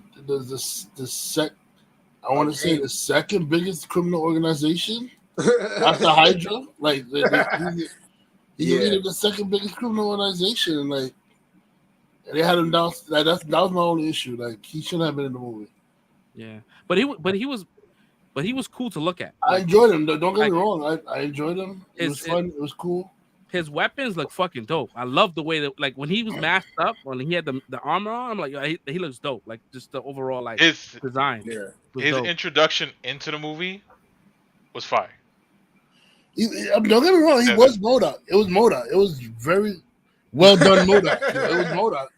I just didn't want MODOK in this movie. That's all it was. Like, I felt like he was out of place. But it was kind of a throwaway character, to be honest. I still enjoyed MODOK being in the movie, even though I didn't want him in the movie. I enjoyed him being in the movie. I understand. He was the worst kept secret. We knew about MODOK. We knew about him being in the movie like 50 episodes ago, bro. It's crazy. Mm-hmm. The worst kept secret. But I think because the movie was supposed to come out last year. Really messed that up, man. The movie was supposed to come out last year, so like when the movie gets delayed, the toys don't get delayed. They can't stop toy delays. So like when we start seeing the MODOK shit, because the movie was supposed to come out at that time, so that's why shit got fucking spoiled. That's one thing they can't do about the toy business. They're not. Nope, we're not. This has to go out. You can't hold inventory. So crazy, man. So moving on from Ant-Man, we got some like other news. We got Super Mario Brothers has a runtime of 92 minutes, which I don't mind. Right? That's like 92 minutes is an hour and 30, right? Something like that. Yeah, that's a sweet spot. That's a sweet spot for like animation, right? Like Sonic wasn't that long. Sonic was like an hour and a half. That was perfect, right? Ant-Man was 2 hours long, and it didn't feel like 2 hours. It felt longer than that. So I guess is how it's paced, right? So that's a good sweet spot. I don't mind that. So I can't wait for that. I'm not sure if this is real or not, but there's a lot of like Twitter's going crazy right now saying that The Cursed Child is in production, and that all the original actors are coming back. Really? Because I heard that Daniel Radcliffe did not want to come back to Harry Potter, and Daniel Radcliffe, he had a conversation like, "Hey, listen, I know that there's a lot of prayers that's being thrown out there, and I'm trying to like cater." So I'm like, "Oh shit, is he coming back?" I mean, he doesn't have to come back for long, right? He's not really like a big character in The Cursed Child.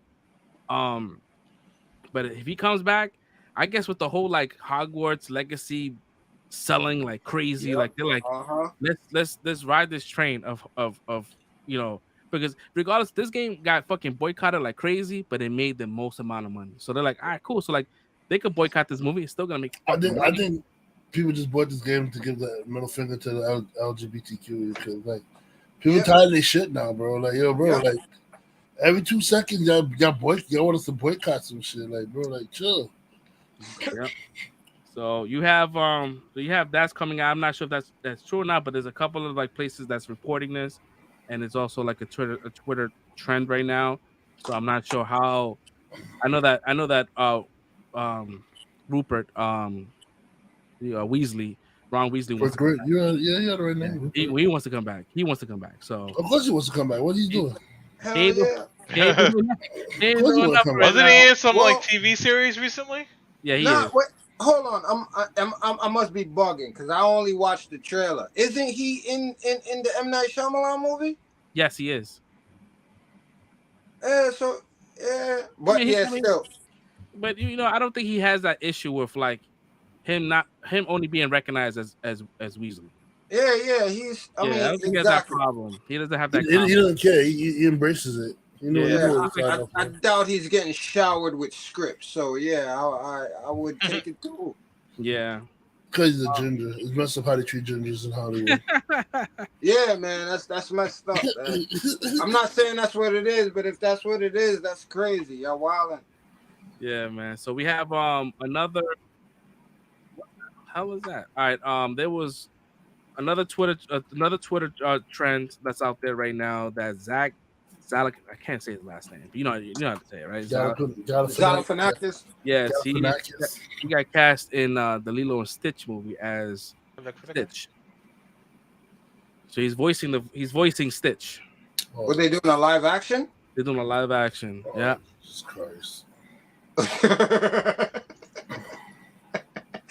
Disney wants to make their money with these IPs. I know they haven't made any money with like the mermaid shit, so that's why they had to come up with the mermaid live action.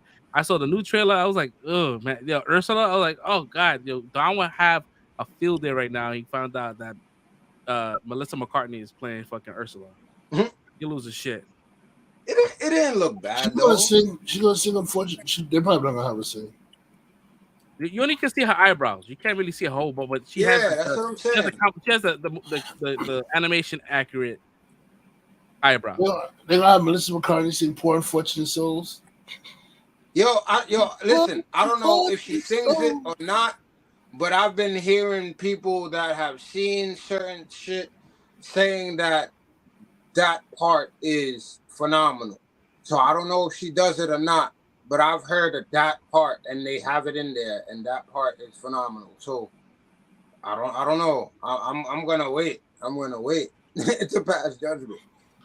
Yeah, I was thinking the same thing though, Red. I'm not trying to put you down. I was thinking the same thing, but I've heard that. I don't know if they got somebody else dubbing it or what, but I don't know, man. I think we spoke about this before about the live action shit. Like we didn't really have an issue with Aladdin. We didn't have an issue with what was the other one that dropped? Even though people been hating all the live action shows. Like from Maleficent on, they just have a deep hatred for the live action. Yeah, I didn't really care about Maleficent, but I didn't mind. Jungle Book was like kind of the one that kind of started everything. Even Jungle Book they hated. They got a hate for it too. Like it's like people just wanted to stay cartoon. Like there's Disney purists. They just want they don't want the live action. They want the cartoons to stay cartoons and stuff like that. Like, yo, people forget like when I watch a movie, right, and I see like the amount of detail that goes into these characters, I'm like, this is amazing. Like the time frame that we're living in right now, right? The time to see that you can watch a live action Lion King when it's not really live action. They look like fucking lions and giraffes and all that kind of shit.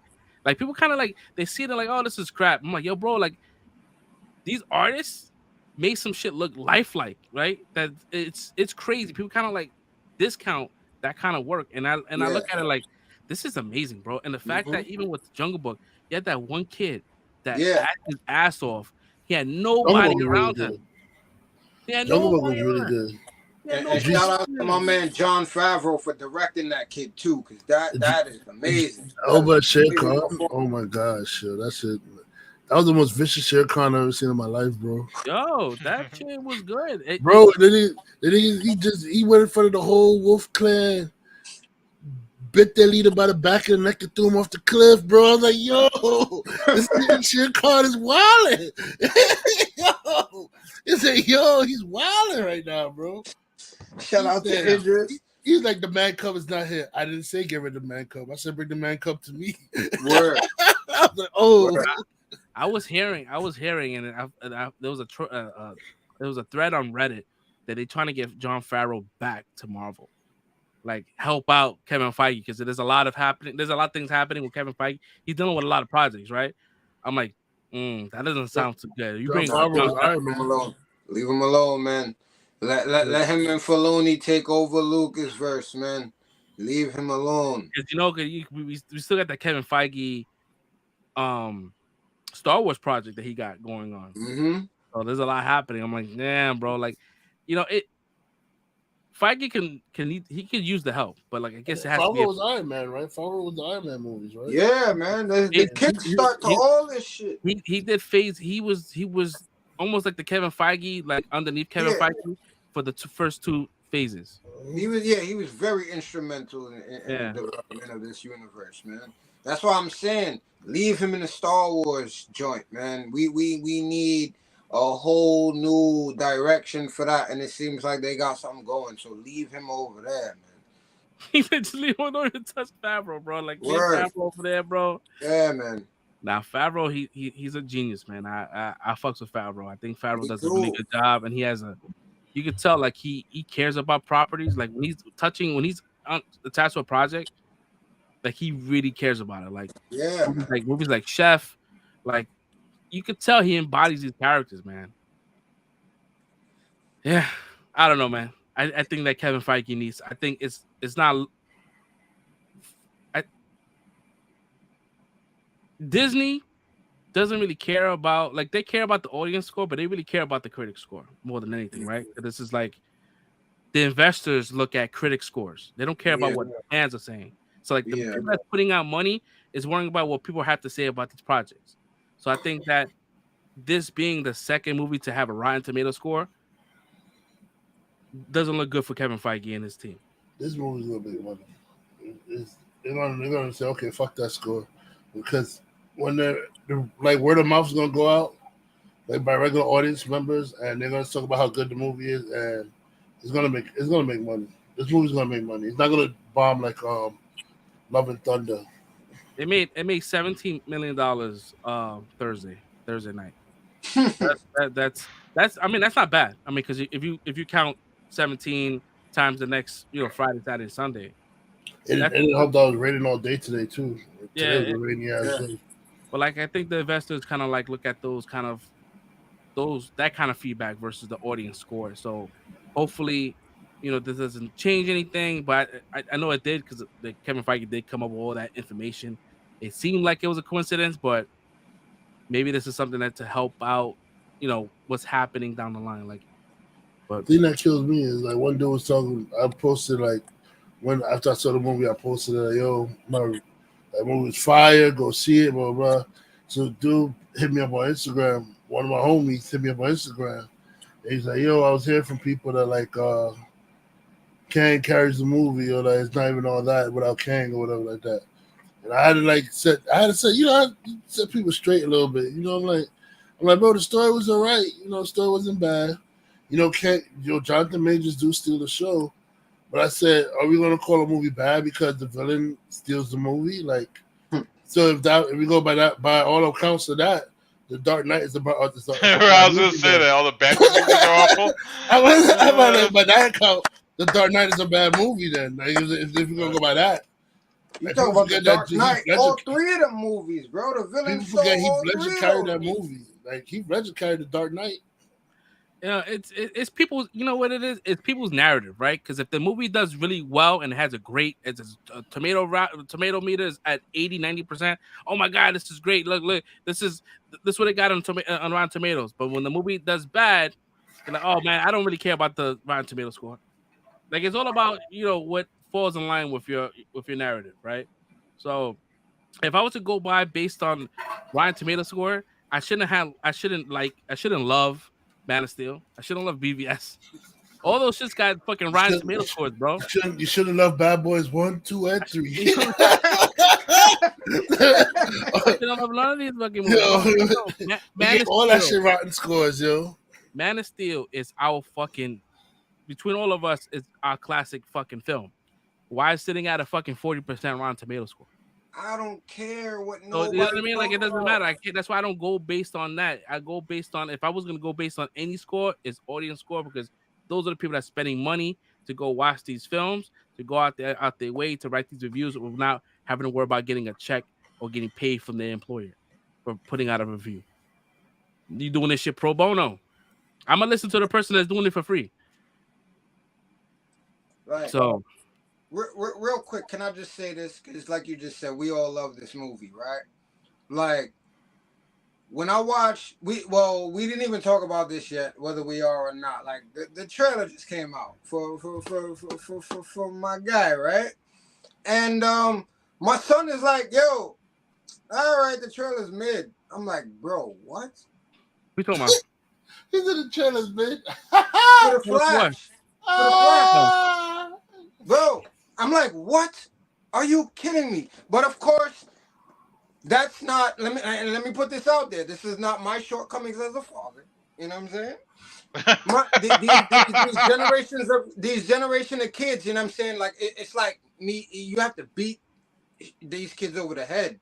You know what I'm saying? So like, he's just now getting into certain things that I've been trying to get him into forever. Like, so for him, he was like, oh yeah, Zod, whatever. Oh, like, I'm like, what, bro? Like, you don't understand what's like going on right now. So that's why, honestly, why I was watching Man of Steel is because I started watching it with him. Like, he had to go to bed, but I'm like, listen, I'm gonna just let you watch the first 15 minutes. I just need you to see Krypton, and that's it.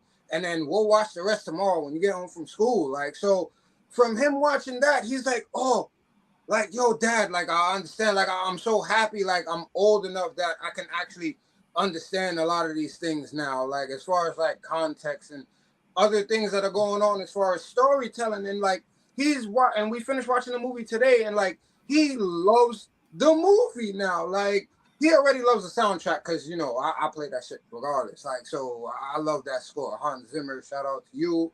But, like, yeah, so it's like, even he understands now a little bit more about, like, storytelling and what's going on with that movie. And I'm not talking about anybody that hates it, whatever. Movies are, art is subjective, right? But, again, this movie, watching it again, this movie is fucking masterful and brilliant, bro. So it's like, I just can't wait, man. I can't wait for this movie to come out. And it's coming out like a day after my birthday. Like, this is the perfect gift right now for me. Somebody, David Gonzalez on the Cinematic Reel gave it a Rotten Tomato score. And said if there was one word to describe Man of Steel, it would be disappointment. What were you disappointed by? Talking about one word. Flesh that out, bro. What are you disappointed by? He's just and another one. Brian Egger was like, Snyder's film is humorless, flavorless, unmemorable, and underwhelming. Epic size, but far from grand. I was like, yo, bro, like, it's, you know, and again, this is someone's opinion, right? Cool. And I also think that a lot of these critics, and I'm not saying, I mean, this is just a theory. If you see a movie getting bombed, right, and you are a reviewer, you're a critic, would you go against that? Me personally, yeah, I would. But if someone feels like, oh man, if I gave this movie like a tomato score, right, like a good fucking rating, are they gonna like say that like my viewing my palette for movies are off, right? Like they might get fucking shunned because they didn't agree or align themselves with the other bad reviewers. So it's almost like that stuff could be fucking rigged, to be honest. Yeah, you're right. And let's look at it from their POV, right? As an audience member, why should I have faith in what you're talking about then? If I could just listen to the next person that you've fallen in line with, why should I worry about what you're talking about a movie? I should just listen to the next person then, right? If that's the case. Like at the end of the day, like we not famous out here. We not nothing. But at the end of the day, we gonna get big on here. And when that happens, I'm positive that nobody on here is gonna change or start falling in line with whatever the mainstream is, because at the end of the day, we have like our own credibility. We have our own code of morality. Like, and it's like, if I don't like something, like honestly, this is funny, right? We how long ago did we talk about who's our favorite Batman?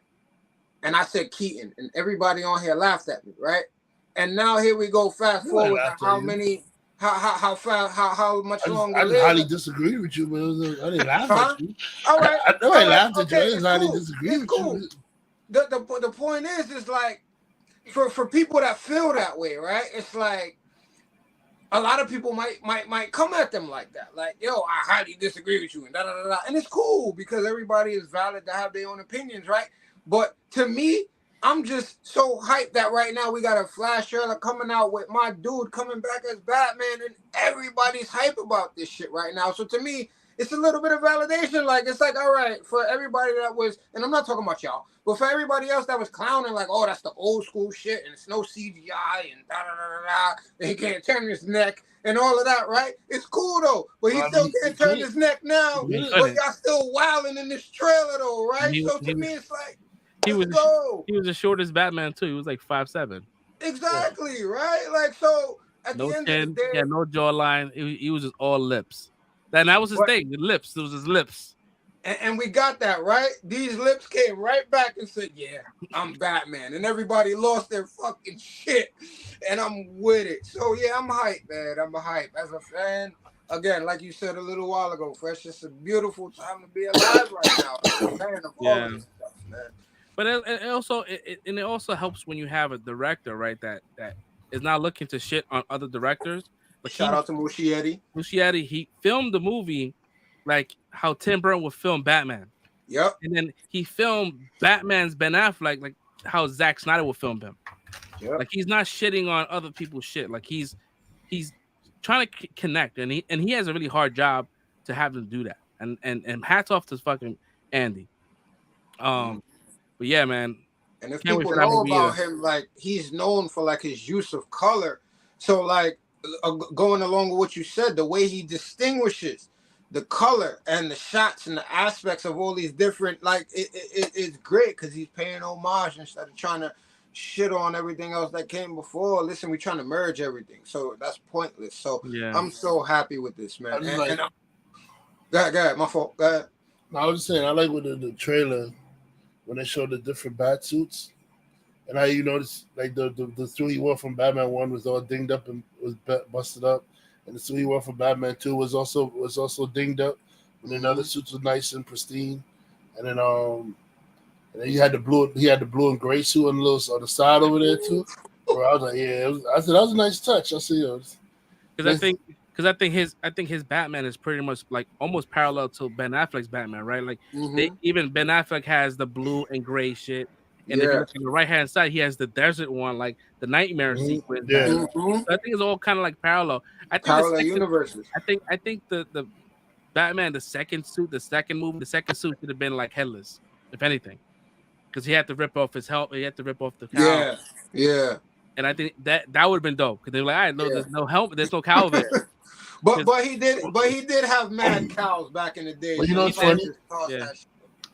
People pointed out. I noticed that too. Like they didn't have the cowl, but I also noticed they didn't have the other suits from the other movies. The nipples, because technically it's still the same Batman. Like the Forever suit, the Batman and Robin suit. That's still the same Batman, even though it's not Keaton playing in those movies.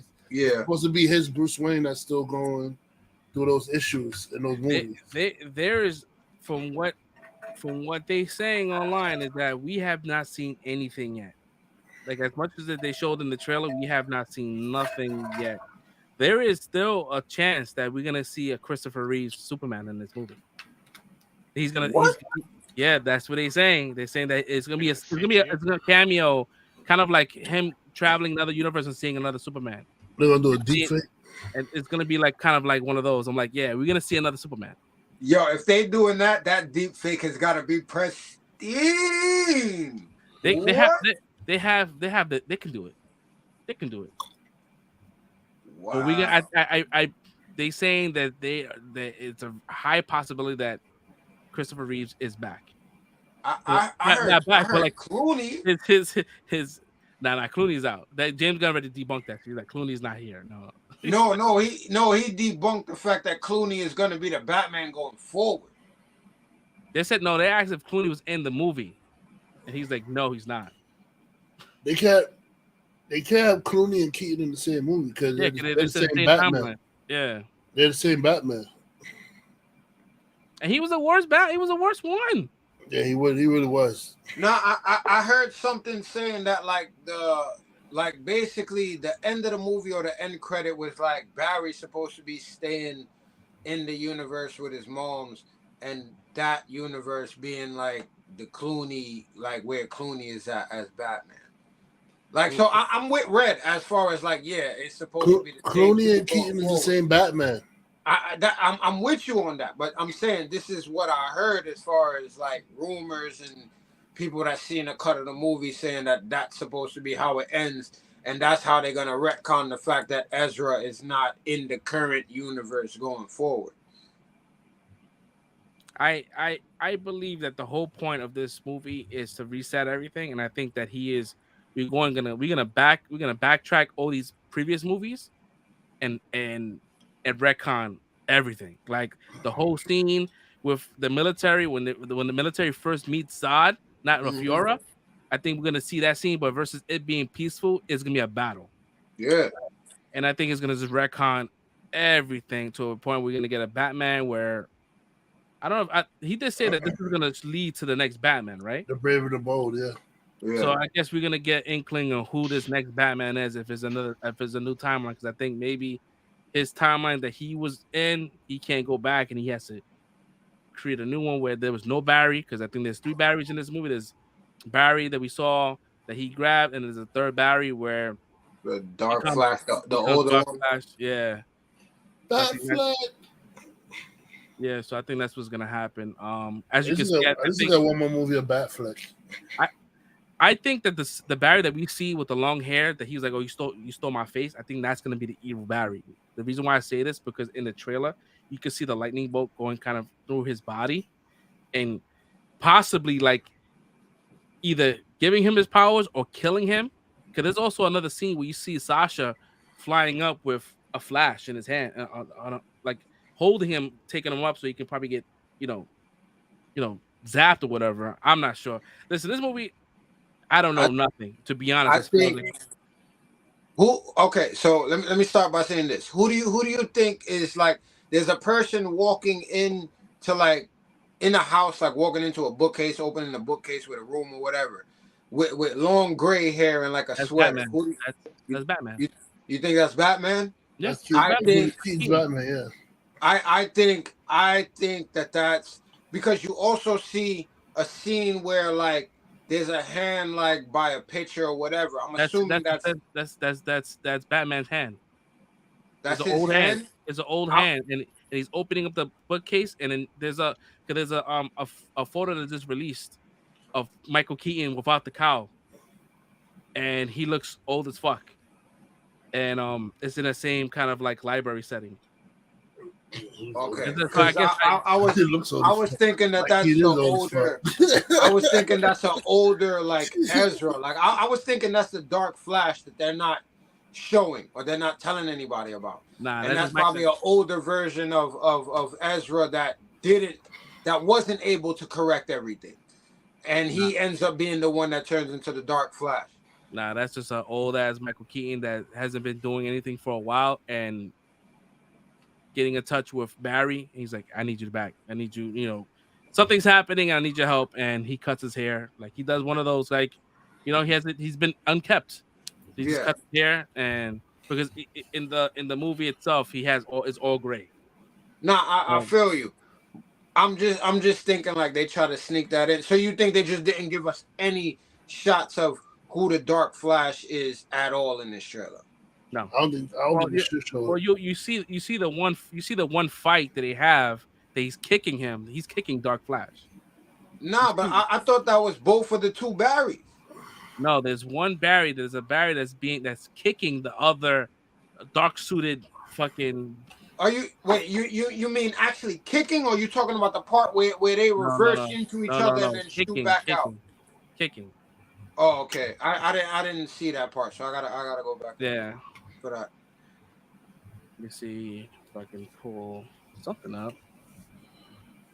I don't want to play the whole trailer. I don't want to get dinged. But let's see if I can pull that shit out.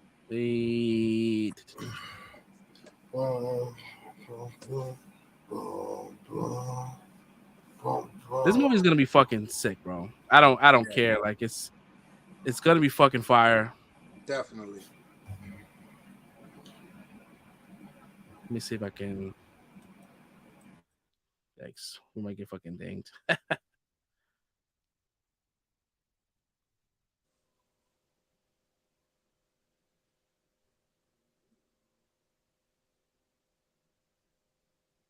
Can you guys hear me? Yeah. Oh, okay. Because it got real quiet. I'm like, oh shit, what happened? Nah, it definitely did though. If I can't undo what I did, if I can't get back, Not this part. there might not That's be. the part I thought you was talking about.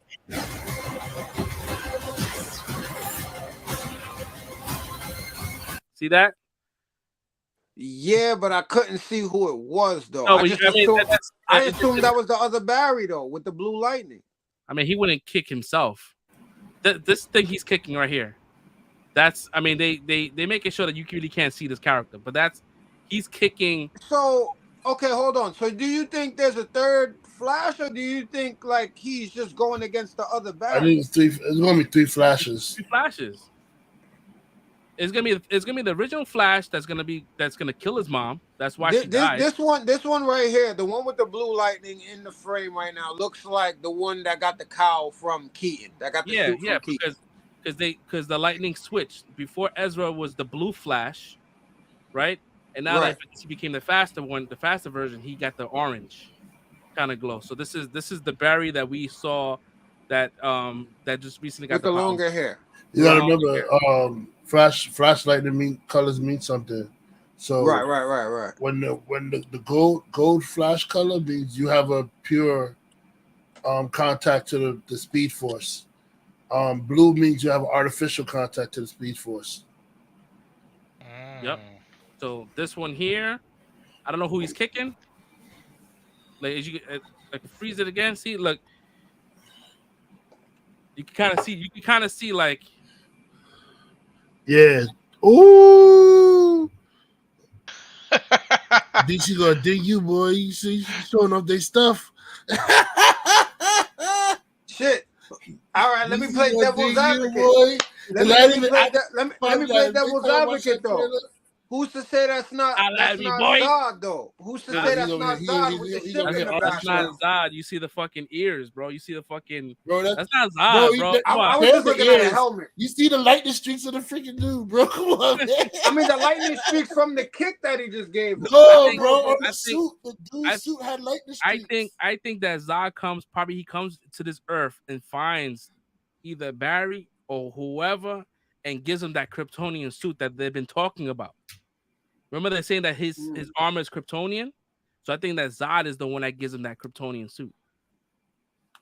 Because he's probably like decrepit. Maybe when he got conducted with that lightning, that shit fucked up his face. And maybe remember that shit that you see the fucking bat shit go down and you see the lightning going through his face? That might be the Barry that gets all fucked up. That's true. That's true. I just assumed that was But because those were 2 different scenes. I just assumed that was the same thing. Because I'm thinking about Flashpoint, like when he goes there, he's with Thomas Wayne, and he tries to reconduct the experiment. That's what I was thinking about when that happened, when they threw the batarang and I just connected all of that, and I didn't even think about that. You know how 2 different scenes. But you know how they like to misdirect. Like, that's what I'm saying. It probably is 2 different scenes. Yeah. Yeah, Flashpoint he lost his speed, but I don't think in this one they're gonna make him lose his speed. The original Barry, that is. I think they will. I think that's what they're doing when I think that's why they have the batarang with the rope. I think that's what happens. The lightning hits that and it conducts, and that's probably connects to the scene where the lightning passes through them 2. Like either giving it back to Barry and giving it to the other one or whatever. I think that's how those 2 scenes are connected. Because him meeting himself probably stopped him from getting the Speed Force. He's like, yo, we need to get the Speed Force. Like I kind of fucked the timeline already. Yeah. Do it an artificial way, right? Let's try to it's almost like Flashpoint, but like not Flashpoint. Yeah. Flashpoint, he lost all his powers going into this new universe, and he needed Thomas Wayne to help him out get this ability back. I think this is just a pseudo version of that. Right. There's a lot of like the DNA from that cartoon. Yeah. In this comic run, it's dope because in that one you had Superman that he didn't get rescued by Martha and John Kent. He got captured by the government. By Cabins. and it took him right to that shit. He never saw sunlight, so he never was able to get the powers. He never was able to become that Superman. And So I think that's dope that they actually, if people hating or not, I think that's dope that they actually did that in this one, but use Supergirl as well, because that also shows you that this is a Flashpoint storyline, but at the same time, it differs it or differentiates it from everything else, and the comics and the animated movie and this one can all be at the same time the same event, but multiversal versions of that same event too. So it's cool, and they do like they showing. I think that's cool. That's one thing I feel like is cool about what James Gunn is doing is that they're introducing, like at the end of the trailers, like the 3 comics that introduce. They have those new 3 comics that they're releasing that are like prequels to what the movie is gonna be, which shows you that Ben Affleck, Bruce Wayne, is the one that gives him the flash ring that he has in the trailer. So that's a good thing too, because they're making new comics. They're making people read comics to find out what's going on in the prequel to a movie. So this is how I feel you should be intertwining all of these things when you're talking about superhero movies. Like that's cool. I like that. I like the aspect, like you said. Yeah. I like the fact that he showed the comics, like, hey, go cop them. Like, comics are selling out now. Like, you can't get the Brave and the Bold at regular price. It's just like $60. That's simple. That's simple. Even the Superman, the 1050s I was talking about a couple of months ago, that Sad Cop, those should have went up in price. Like, people are going buying comics. The thing is that Marvel cannot do that because they stories deviate from the comics. Yeah. They just have like a little bit of aspects, like, oh, that's that's this, that's that. But a lot of that story is like brand new, and that's why they're having issues with storytelling because they're not using source material. But also, like, WB ain't doing the same thing as well, but they just saying, hey, listen, cop this fucking comic book, and you may get a little bit of the gist what's happening in the film. But yeah, I like that they're doing that. I like that they kind of throwing out comics. Like, it's dope that they're doing that. They did that with a movie, right? Moon Knight, they was doing that. I think Moon Knight they started first with that shit with the QR codes, right? Well, yeah. Well, it wasn't new comics that tied into it. It was just it was pretty much like Easter eggs, cluing you back into like original source comics back in the days. This is actually showing you new printed comics that have nothing to do with the original Flashpoint story, but are showing you the origin and the build up to what this new universe is gonna be going into this story. Yeah. Crossing over from the Snyderverse. Yeah, because I know that they had comics that was intertwined with the Snyderverse as well. Like the nightmare sequences, they kind of like expanded on that within the comics, which I'm like, oh, that's pretty fucking dope. Yeah, they did that before. I remember there was a comic they did that before a while ago. Just can't remember that it was like a kind of a prequel before the movie came out. Forgot what it was. Fuck. But yeah, but that's cool. I like when they do that because it brings people back to the comic books. Like, just go back to that. Yeah, man, that's crazy, man. But yeah, man. Ant-Man right now, both Ant-Mans, the first and the second one, sit at 87% Rotten Tomatoes with an 80% audience score, and this one here is sitting at a 55 Rotten Tomatoes and an audience score of 87, which again, we go based on audience score. Tomato meter don't really go by, but I know why critics hate this movie so much, because it's not grounded like the original ones, right? The original ones was grounded, so whatever. Don't care about that. That movie, enjoy that movie. I'm glad that you're gonna go see it tomorrow. I'm glad we're gonna be able to talk about it tomorrow and have this episode out for you guys on Sunday. I'm glad that y'all said everything that y'all said, regardless of what y'all held back. The fact that y'all said 4, 5, and 5. I mean 4, 4.5, and 4.5. It's like that to me, that's dope. Like I trust in y'all judgment. We are very similar. So to me, it's like, all right, cool. I could go back. I could just go into this and enjoy it for what it is, and not worry about it really being a dumpster fire out here. Like, nah, it's definitely not a dumpster fire. It's just a lot of information to take in. And I could imagine someone coming into this movie as a casual and being super confused and not see the broader picture. Like, we know what's going to happen. We know what the reason of all this is happening. So we kind of see it as like, all right, this is a layup for the Kang Dynasty. people are not gonna be able to have that kind of connection like we do. So You know that's what? why people have issues. Isn't this the issue that people been talking about for a while now, though? The fact that with this whole interconnected storytelling and them talking about you don't have to watch things on Disney Plus to worry about this and that. It's like, nah, you do, bro. You really do. Like, because you can't just, as you're saying, you can't come in as a casual, watch this movie. You could probably get some enjoyment out of it, but for the most part, you're going to be like, probably like, yeah, what's going on out here? Like, I can understand that. That's Kevin not, but out hey. of all that the news that came up, Kevin Feige said that it's very important that you guys watch was it Captain Marvel? Oh. Captain Marvel before you go into Secret Invasion. He said that's very imperative that you go into that. You have to watch that. I'm like, okay, all right. That's not a movie I want to go back and relive, but I'm fine. I think I can. I think I can make it. I think I'm good enough. I think I remember enough to know what's going on, right? Talos, that's the number one scroll, right? That's Talos, I know that guy.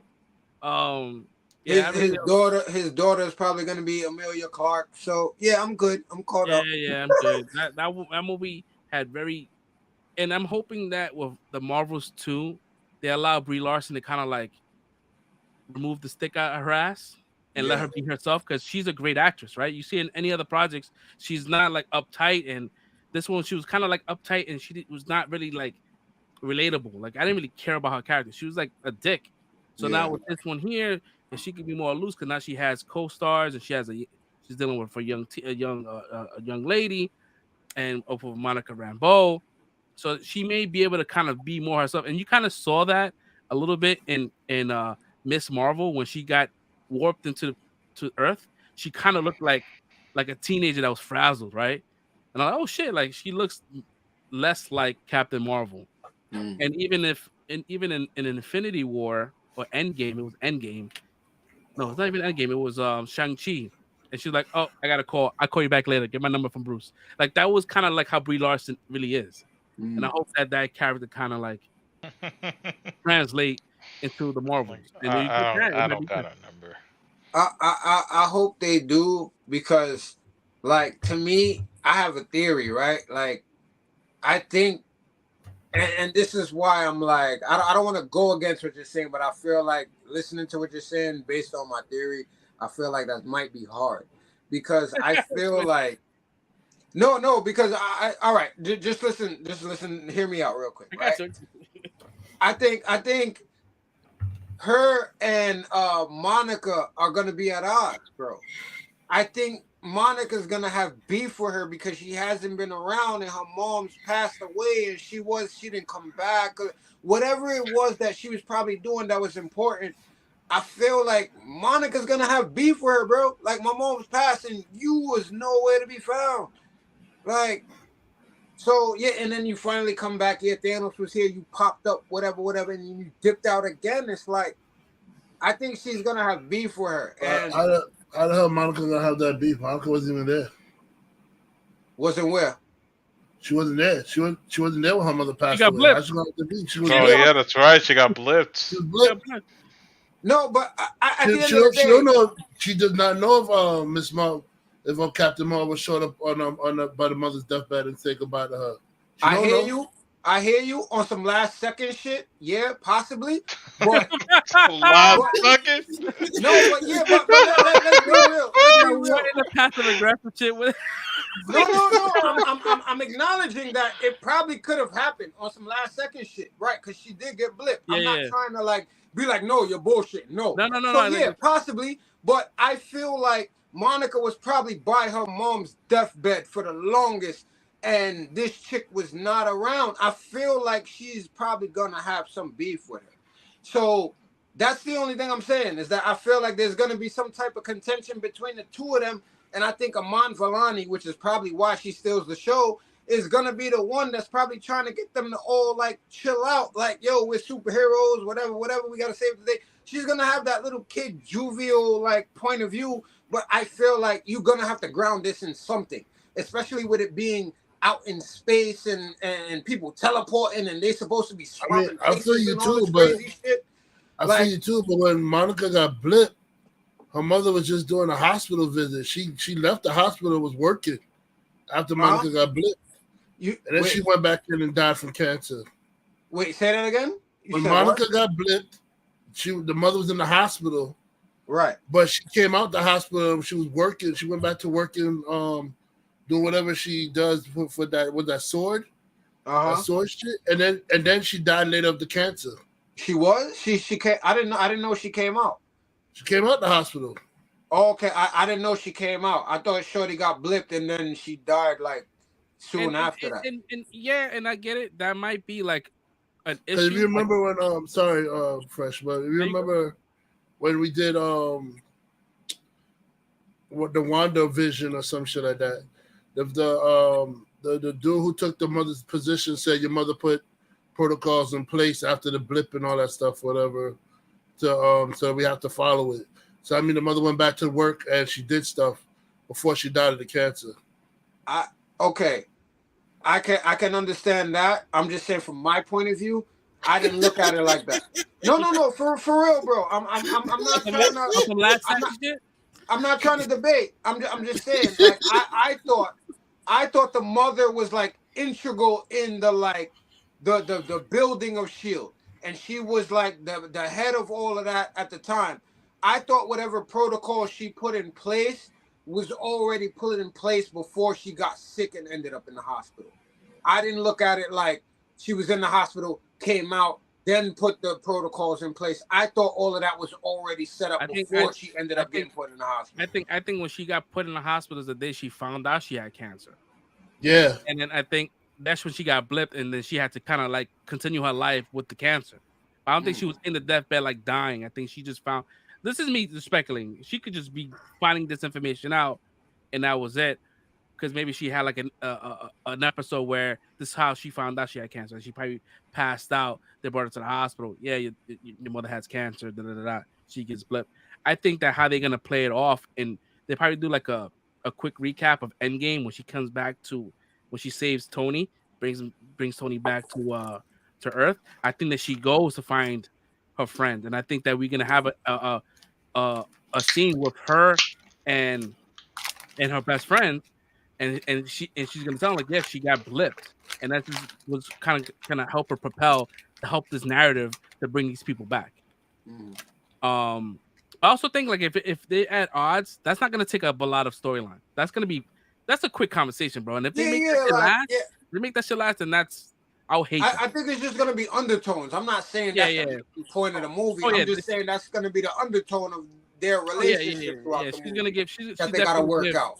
She's definitely gonna give her some sass. She's definitely gonna like be mad, like fucking like just rude or whatever. Like, oh, you weren't here growing up. Like, you know what I mean? Like, I get that because she really looked up to her.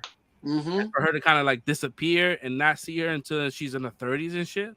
Yeah, you're gonna have a chip on your shoulder, but at the same time, like, all you do have to do is explain to her, like, hey, listen, there's other people that need help out here. You know what I mean? Like the same way that she told fucking Falcon, like, not Falcon, Rhodey, like, hey, listen, there's other people that don't have the Avengers, you know? Yeah. So, yeah, I mean, I just want her character to kind of ease up and kind of not be so militant and be more like Brie Larson. Because Brie Larson is she's a fun character. She's a fun actress, right? She's won a fucking Oscar. She is acting tough.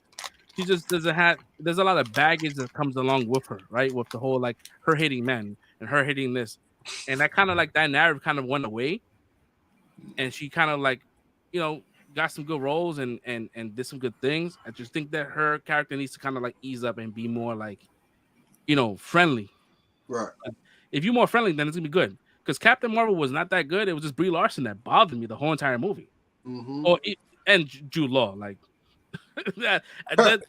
that chemistry was the worst. It just didn't. The movie had had good potential to be fucking great. It's just the writing and everything else. Like Samuel Jackson, if Sam Jackson was not in that movie, bro, that movie would have been it would have bombed. But it made $1 billion. Regardless of people hate it or not, should have made $1 billion. And again, like I wasn't trying to play. I was just playing devil's advocate with y'all. You know what I'm saying? Like, so to me, Just like how Fresh usually tells me, right? Like it sounds better. Like it sounds like you writing it better than what they would do, right? So again, if they throw a scene like that where she came back with Tony Stark and she went to visit her mom's, then that would be cool. You know what I'm saying? But if they play it as Monica has that chip and they don't show us anything like that, and she's just holding that secret back and then waits to the end, like, no, I saw your mom's and whatever. That's all I'm saying. It might be hard for people to get along with that character if we don't get something like that in the beginning, showing that she was reaching out or she was keeping in contact. Like, say when her mom started S.H.I.E.L.D., like she was keeping in touch with her while she was out on the missions or whatever, and her daughter just didn't know. Something little like that. As long as they do that and they show that she did care and she was keeping in contact, then it'll be possible. But yeah, if they don't do that, and I love Brie Larson too. I'm not trying to shit on her or anything. I'm just talking about based on how they develop that character. If they don't do some more in-depth look to her, it's gonna be hard for her to overtake those other two actresses in her own movie. And I want her to win. I want her. Me too. She's fine. She's fine for me. Like, you know, I think I've seen her first in Scott Pilgrim. I was about to call that back too. Me too, yeah. But like she was good. Like she played the act, but her character was meant to be bitchy. And I think that's her aura, right? No, not for nothing. Captain Marvel is stuck in the mud. She's the whole reason why Civil War II started too. So I mean, they didn't give the audience enough though to accept that about her though. In the comic books, is the reason why Civil War II starts up, but she's a stick in the mud in the comics, so she's playing a stick in the mud in the real. She's doing justice. Yeah. I guess it's not just translating well with like the audience, right? And if you're not, I don't know much about Captain Marvel, so I wouldn't know. We going based on like casual viewers, right? This is what they see. They're not gonna be very like knowledgeable on her attitude. Mm-hmm. But yeah, man, Brie Larson, she's bad, bro. She is fine, bro. When she came up on that Jimmy Kimmel, she was like a host for Jimmy Kimmel. Oh my god. Woo! Nice. Beautiful. Stop objectifying me. I'm sorry. When oh Lord, that was just a show. Right, that was Jimmy Kimmel. You don't show no more, cuz. God damn. Look at the sticky face. Look at the sticky face.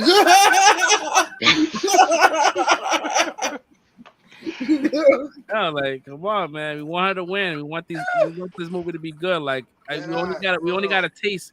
We only got a taste of Photon, right? We got a taste.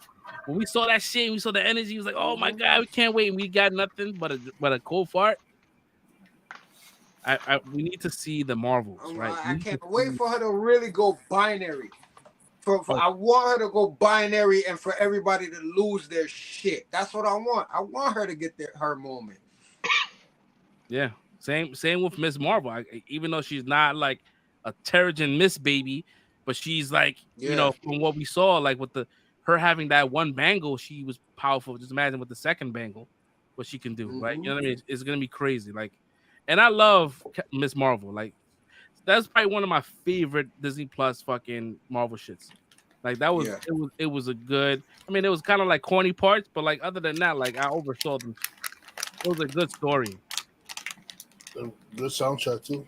Good soundtrack, yeah. Even the animation at the beginning, every opening with a different animation. Even at the end with a different animation. Like whoever character that was introduced was animated at the end. Like it was just like a recap of what happened on the show. It's really the fucking dope. It's like a comic. You seen the comic in front of you. Yeah, man. So yeah, man. That's pretty much it for the topics. But yeah, dude. We got we have the spoiler cast that's gonna happen. That's gonna be on Sunday. We're gonna record tomorrow. Last of Us, man. I was about to say, you wild right now, bro. You wild right now, bro. You know what it is. I'm looking at the runtime. I'm looking at 2 hours. Try to keep it under 2 hours because I noticed like whenever I show. Man said I'm ready to go to bed. Nah. I don't go to bed Nah, hell no. I'm Yeah. sleeping at 3. I'm like, I listen to y'all go on about the upcoming movies and stuff and say, yo, all right, that's sometimes. Wait, what happened to Last of Us? I'm just looking at the stats, man. Favorite episodes are like, you know, episodes that do well are like 2 hours, but that's fine. This didn't take that much time, anyways. But yeah, my bad. Last of Us, episode 5. No, it's 5. 5, right? Has to be 5. Yeah, episode 5. Episode 5. That shit. Oof. That shit breaking hearts, man. That shit really fucked me up because, you know, playing the game, we kind of knew this was gonna happen, right? We knew that there was the outcome. We just didn't know when, how it was gonna be done. Once, overall, the show was amazing. The actors, the 2 actors, I forgot their names, were really good. The whole scene between them getting out of the city limits and getting into like that, they had to go around that bend and they was getting sniped by that fucking bad shot, that fucking stormtrooper up there. Yeah, just shit shot. Yeah, that part was by far like the most stressful I've been watching a show, because once I was like, all right, cool, he got the guy, he's like, don't do it, and he shot him. I was like, all right, cool, they good. But then when you heard the radio and she's like, are they still there? I was like, oh my God, they don't have that much time. And you can hear Joel like scream. He's like, run! And then you hear them. They didn't hear him. They were like, I'm standing there. I'm like, oh, fuck, it's going to be crazy. But yo, bro, like the whole scene with the truck hitting the fucking building and sinking in and all the fucking infected come out, the bloater. I'm like, yo, that is crazy. That bloater, bro, scared the shit out of me, and he was just fucking shit up, bro. Like that man was just juggernauting. Yo, and when I was reading the fucking there was a commentary. They were saying, like, you know, when the little kid said, am I still me, even if I'm like a monster? Like, I'm still there. And the guy was like, yeah, technically, the cordyceps bypasses the brain. The brain is still there, is not touched or damaged. So they're still there, just they can't control their body. Jesus God. I was like, oh my God, bro. That's so sad because the kid was there. He was like, you know, like, you just imagine all you're doing is like looking out the window. You can't do nothing, but your body's doing everything else. I'm like, oh fuck, that's crazy. But yeah, man, that show really fucked me up, man. And I knew it was gonna happen, and it fucked me up. This show, episode 5, I think I gave a 4.5 every episode. This one gets a 5 from me. How about you guys? Whoever wants to go first. Second. Definitely a 5. That's it? All right, cool. Yeah. Fresh Prince? Man of many words. Short and sweet, man. Yo, that's cool. That's cool. Oh man! All right.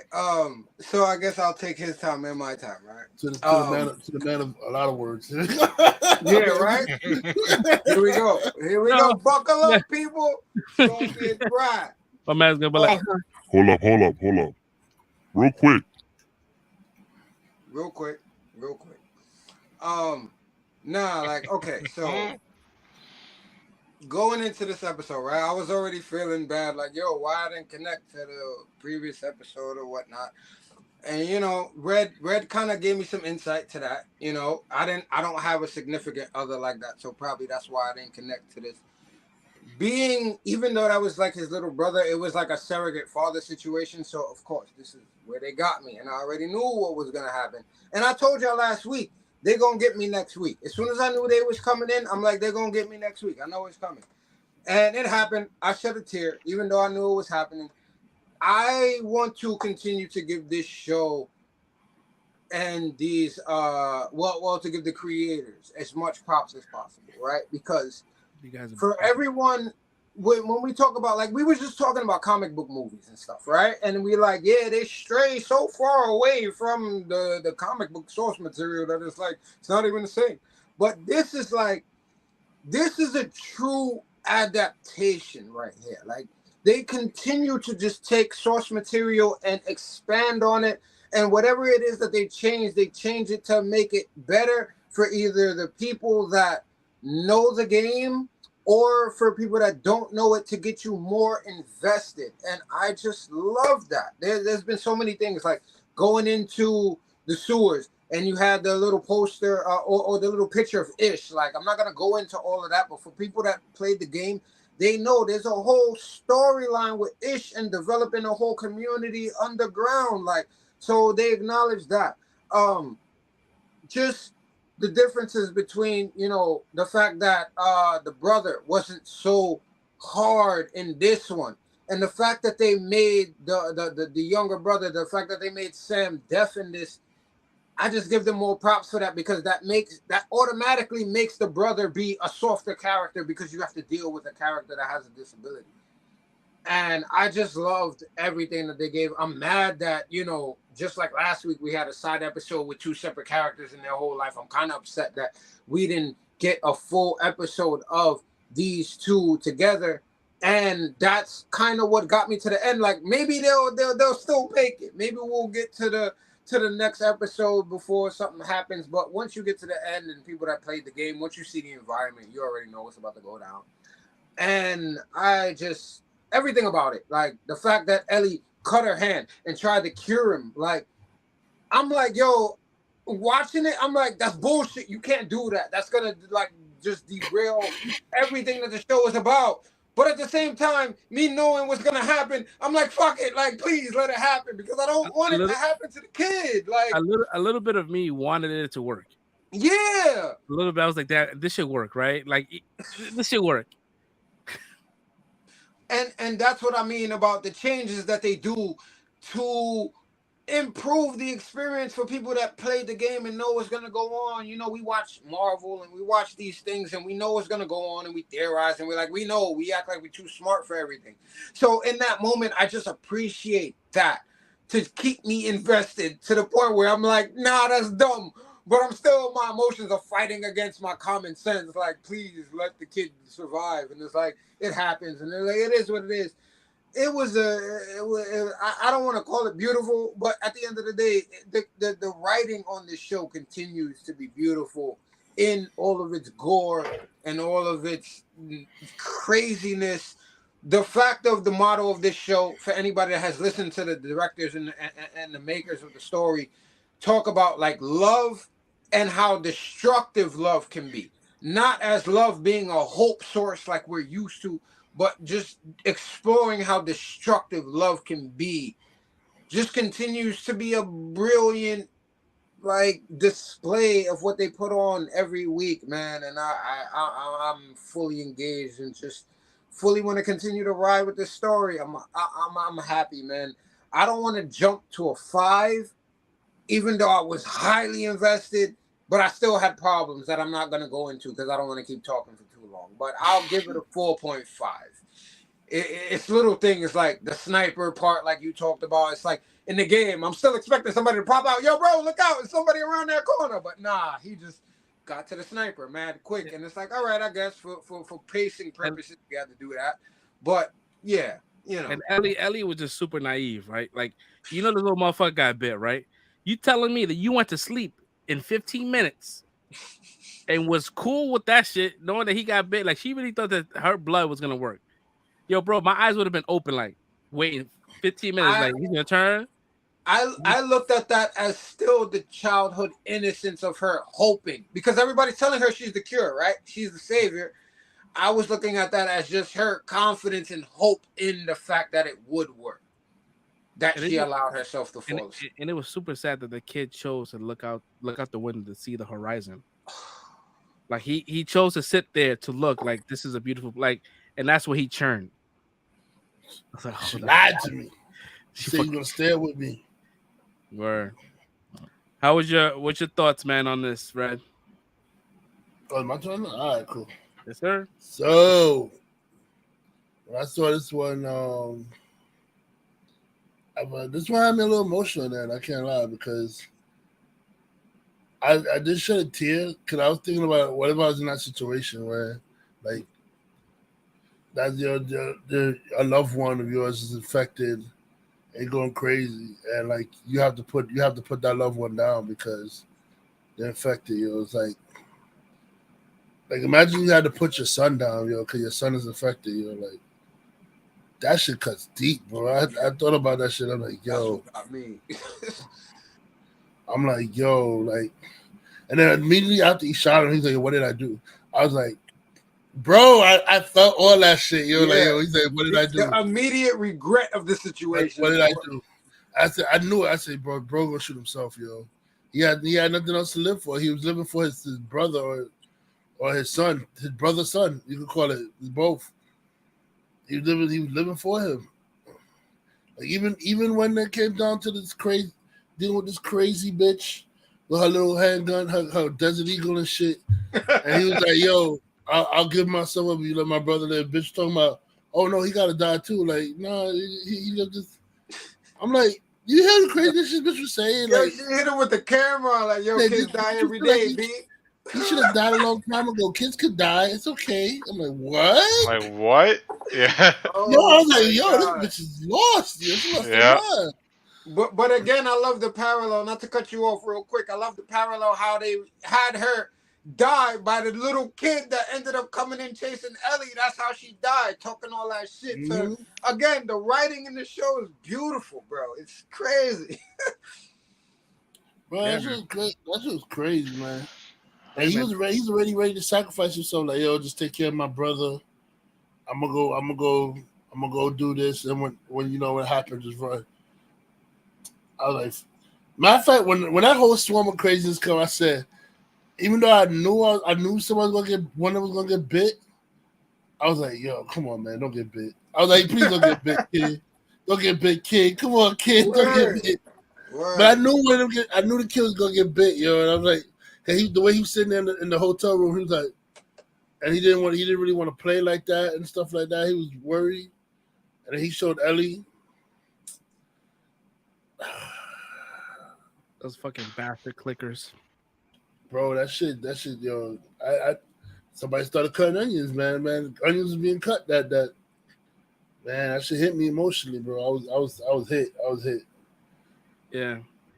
And I never expect to like have this kind of emotions off of a TV show or like anything like that. Like, cause I played the game, bro, and I played the game, and I didn't have these emotions, but watching this show, bro, it's like something different. Like, it just does something different to you. It just pulls your emotion. They know how to get it out of you, man. Like, shit. Yo, and I think and I think that's it for as far as like crazy shit that's gonna happen in the season, right? I don't think anything else happens quite as crazy as this one here. But yeah. He's when not until he gets into the Fireflies. Yeah, the fire. Well, yeah, that shit. Yeah, and then when he gets into the Firefly, that's when he realized like he can't. He has the regret of like because he started remembering losing Tess and then losing his daughter, and then he grows to fond of her. He don't want to lose her, so that's when he ends up like turning and wanting to save her and stuff like that. That's why, and this is why I think that season 2 they're gonna kill Joe. They love this shit. They love the fucking oh shit factor. So yeah. Yep. My bad. I know you still within your review. Nah, it's cool. I mean, season 2 they're gonna kill Joe in season 2 because they're gonna continue the story for the second game. So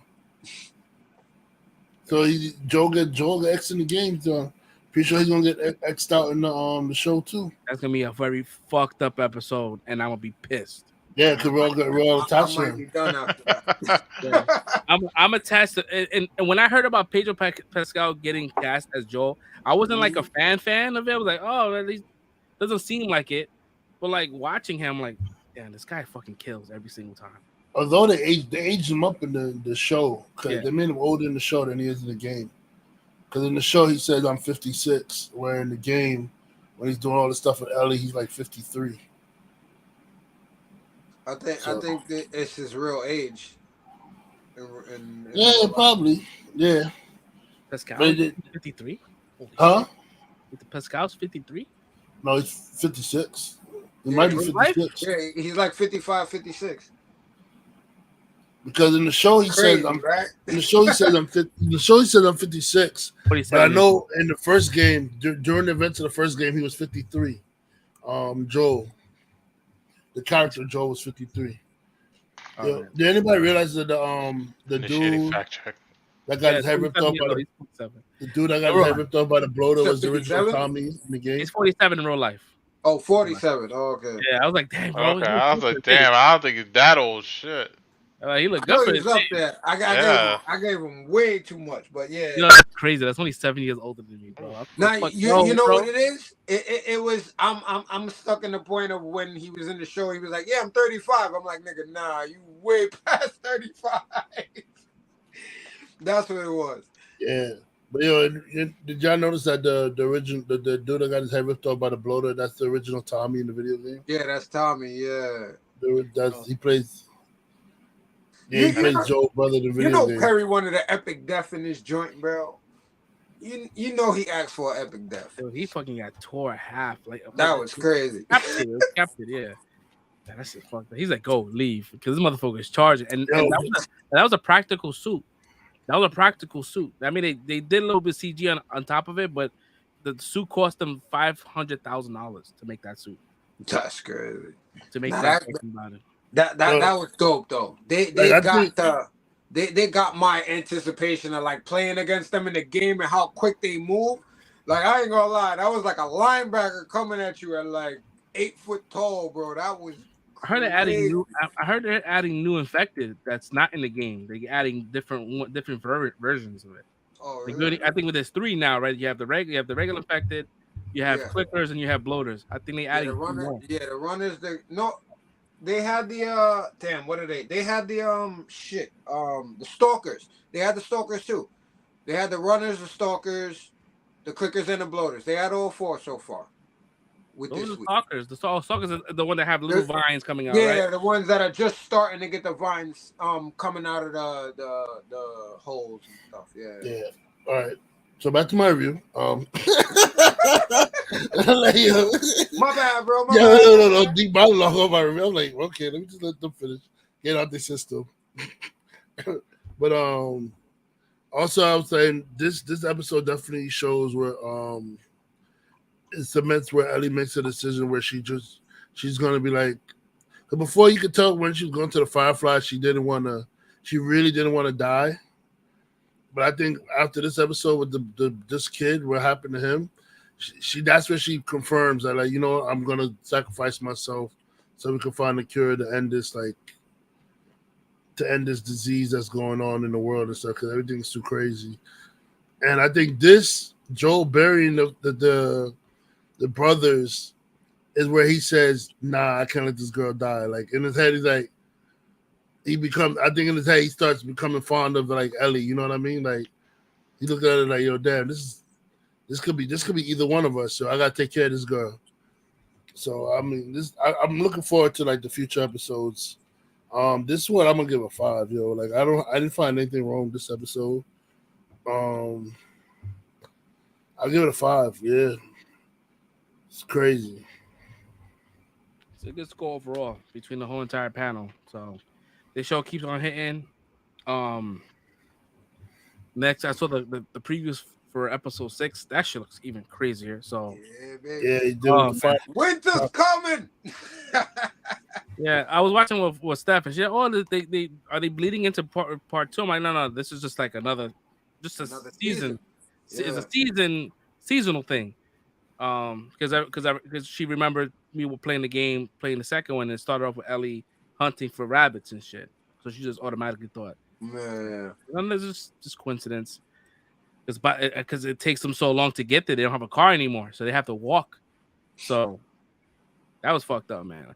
I saw that. I was like, damn, bro, these motherfuckers can't get a fucking break, bro. Yo, when you said walk to Wyoming, I was like, oh my god, what? Oh my god.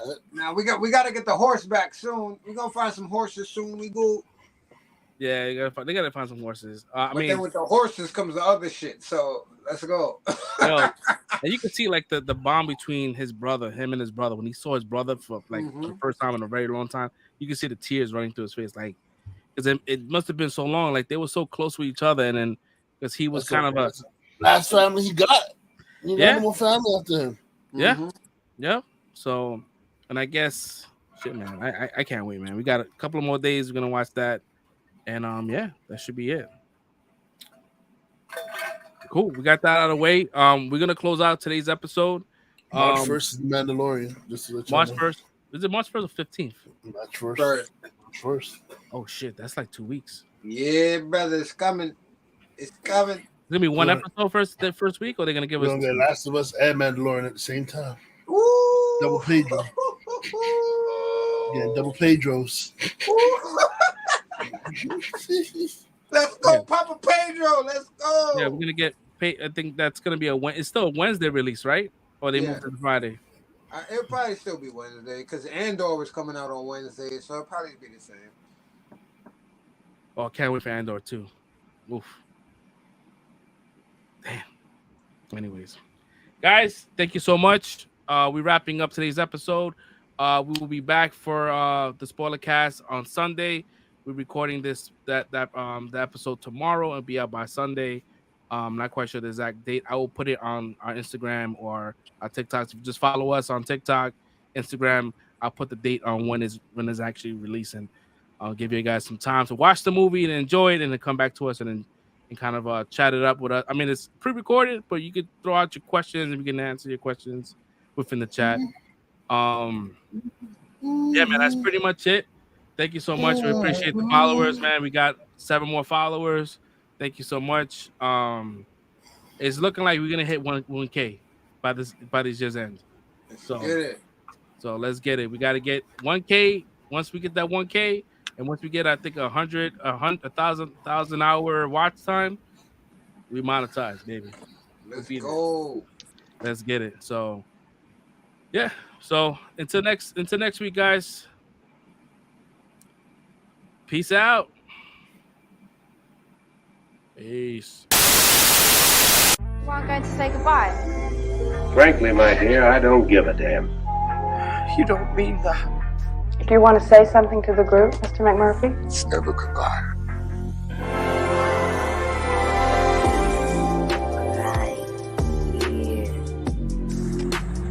I'll be right here when you get back. I love you forever. You hear me? I love you forever. And I'm coming back. He's looking at you, kid. In case I don't see ya. Good afternoon, good evening, and good night. Please don't go. It's great having you here.